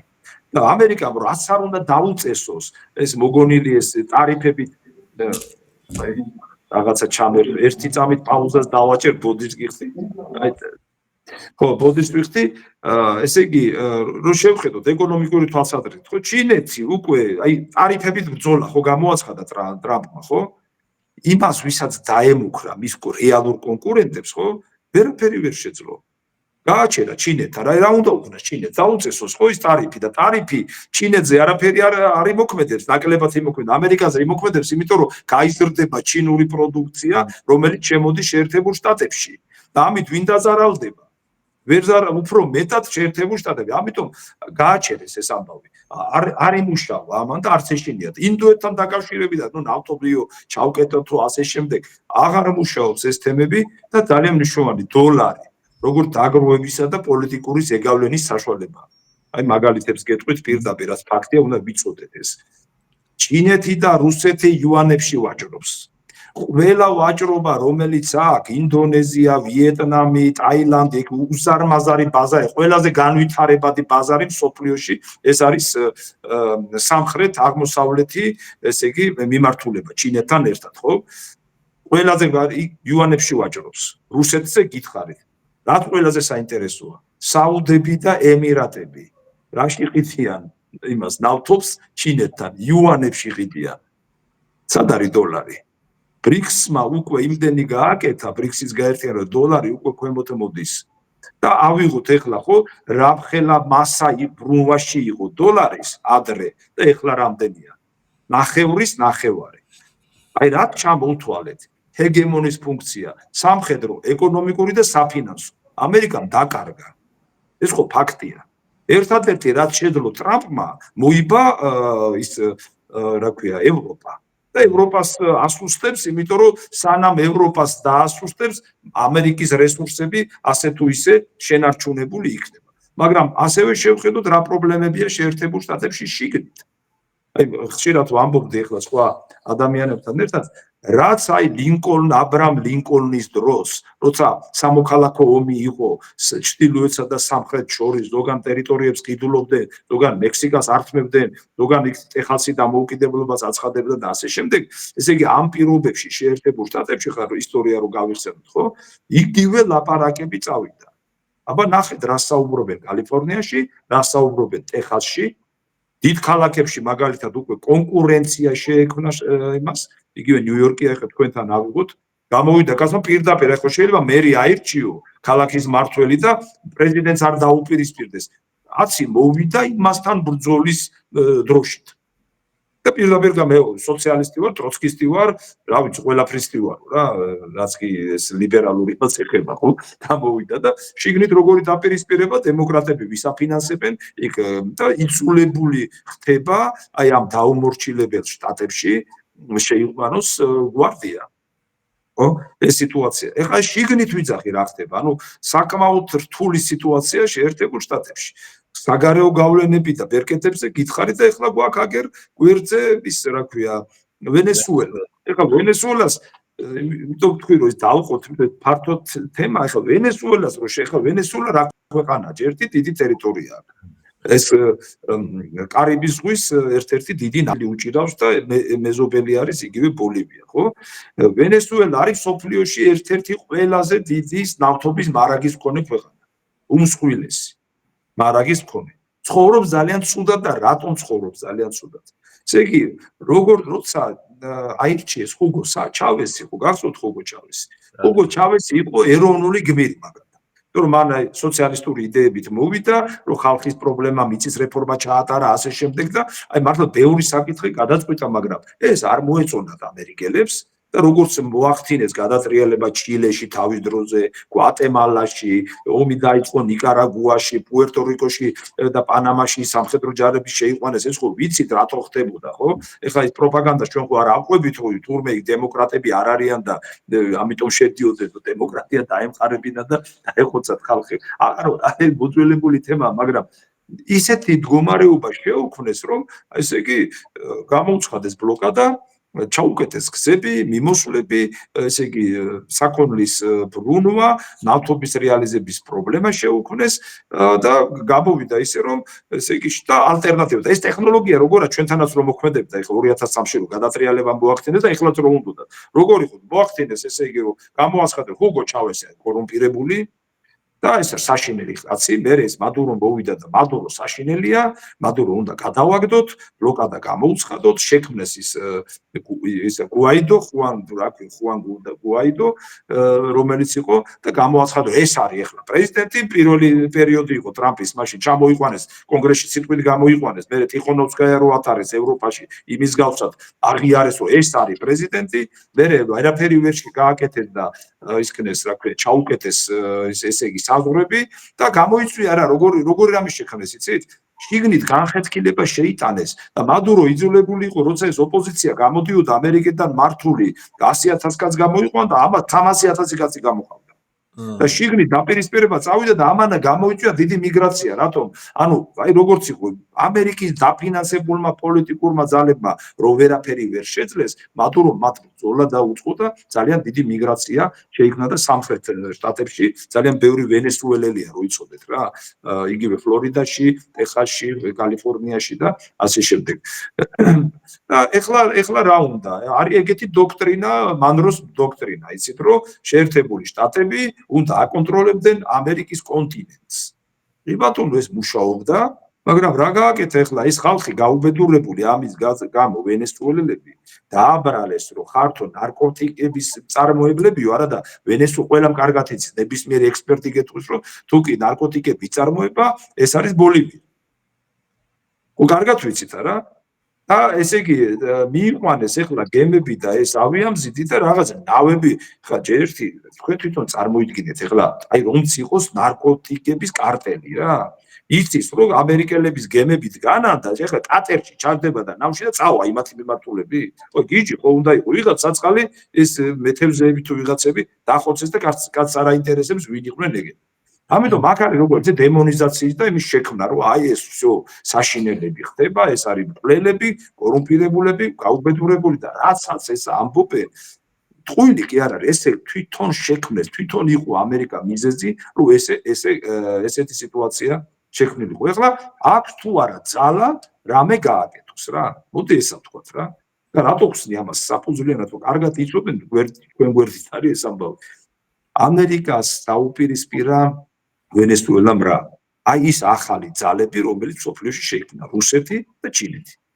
ჩინეთმა ვენესუელას გაუკეთა საწინააღმდეგო სისტემა რუსების ორი ესპინეცი ახლა იქ დგას ორი ესპინეცი რა შეიტანეს რა იარაღი დადგეს რა დაამონტაჟეს ხო ეხლა ეს დაზვერვის სამსახურებს უნდა კონდეთ მაგრამ შეიძლება არც კონდეთ იმიტომ რომ იმდენად აი დამავულად და კონსპირაციულად მოხდა იქ რო ეხლა კინჯალის სისტემა იყოს დამონტაჟებული ხო ერთი სროლით იმ ჩააძირავენ იმას ამიტომ ტრამპმა რომელიც გამოვიდა და ნარკოტიკები დააბრალა თუ რაღაცა მოახდინა რომ აი ჩვენ ეხლა ინტერვენცია უნდა მოახდინოთ იქა ხო ეხლა ამას წინათ გამოვიდა და თქვა არა მე დაველაპარაკები რა მადუროს რა დაველაპარაკები ამიტომ აქ როგორ აიცით ჩინეთმა და რუსეთმა მოილაპარაკეს რომ შენ თუ იქ ჩართული ხარ უკრაინის ფრონტზე კი მაგალითად იძახე რომ მინდა გაჩერდეს ეს ომი და პარალელურად იარაღს აწვდი ნატოს რომელიც იქ შედის და წამაგავკების მიწოდებასაც აპირებ ხო რუსეთმა ადგაცა ეგ შეეცდება რომ თუ იქ ბრძოლა დაიწყება ესე მარტივად არ იქნება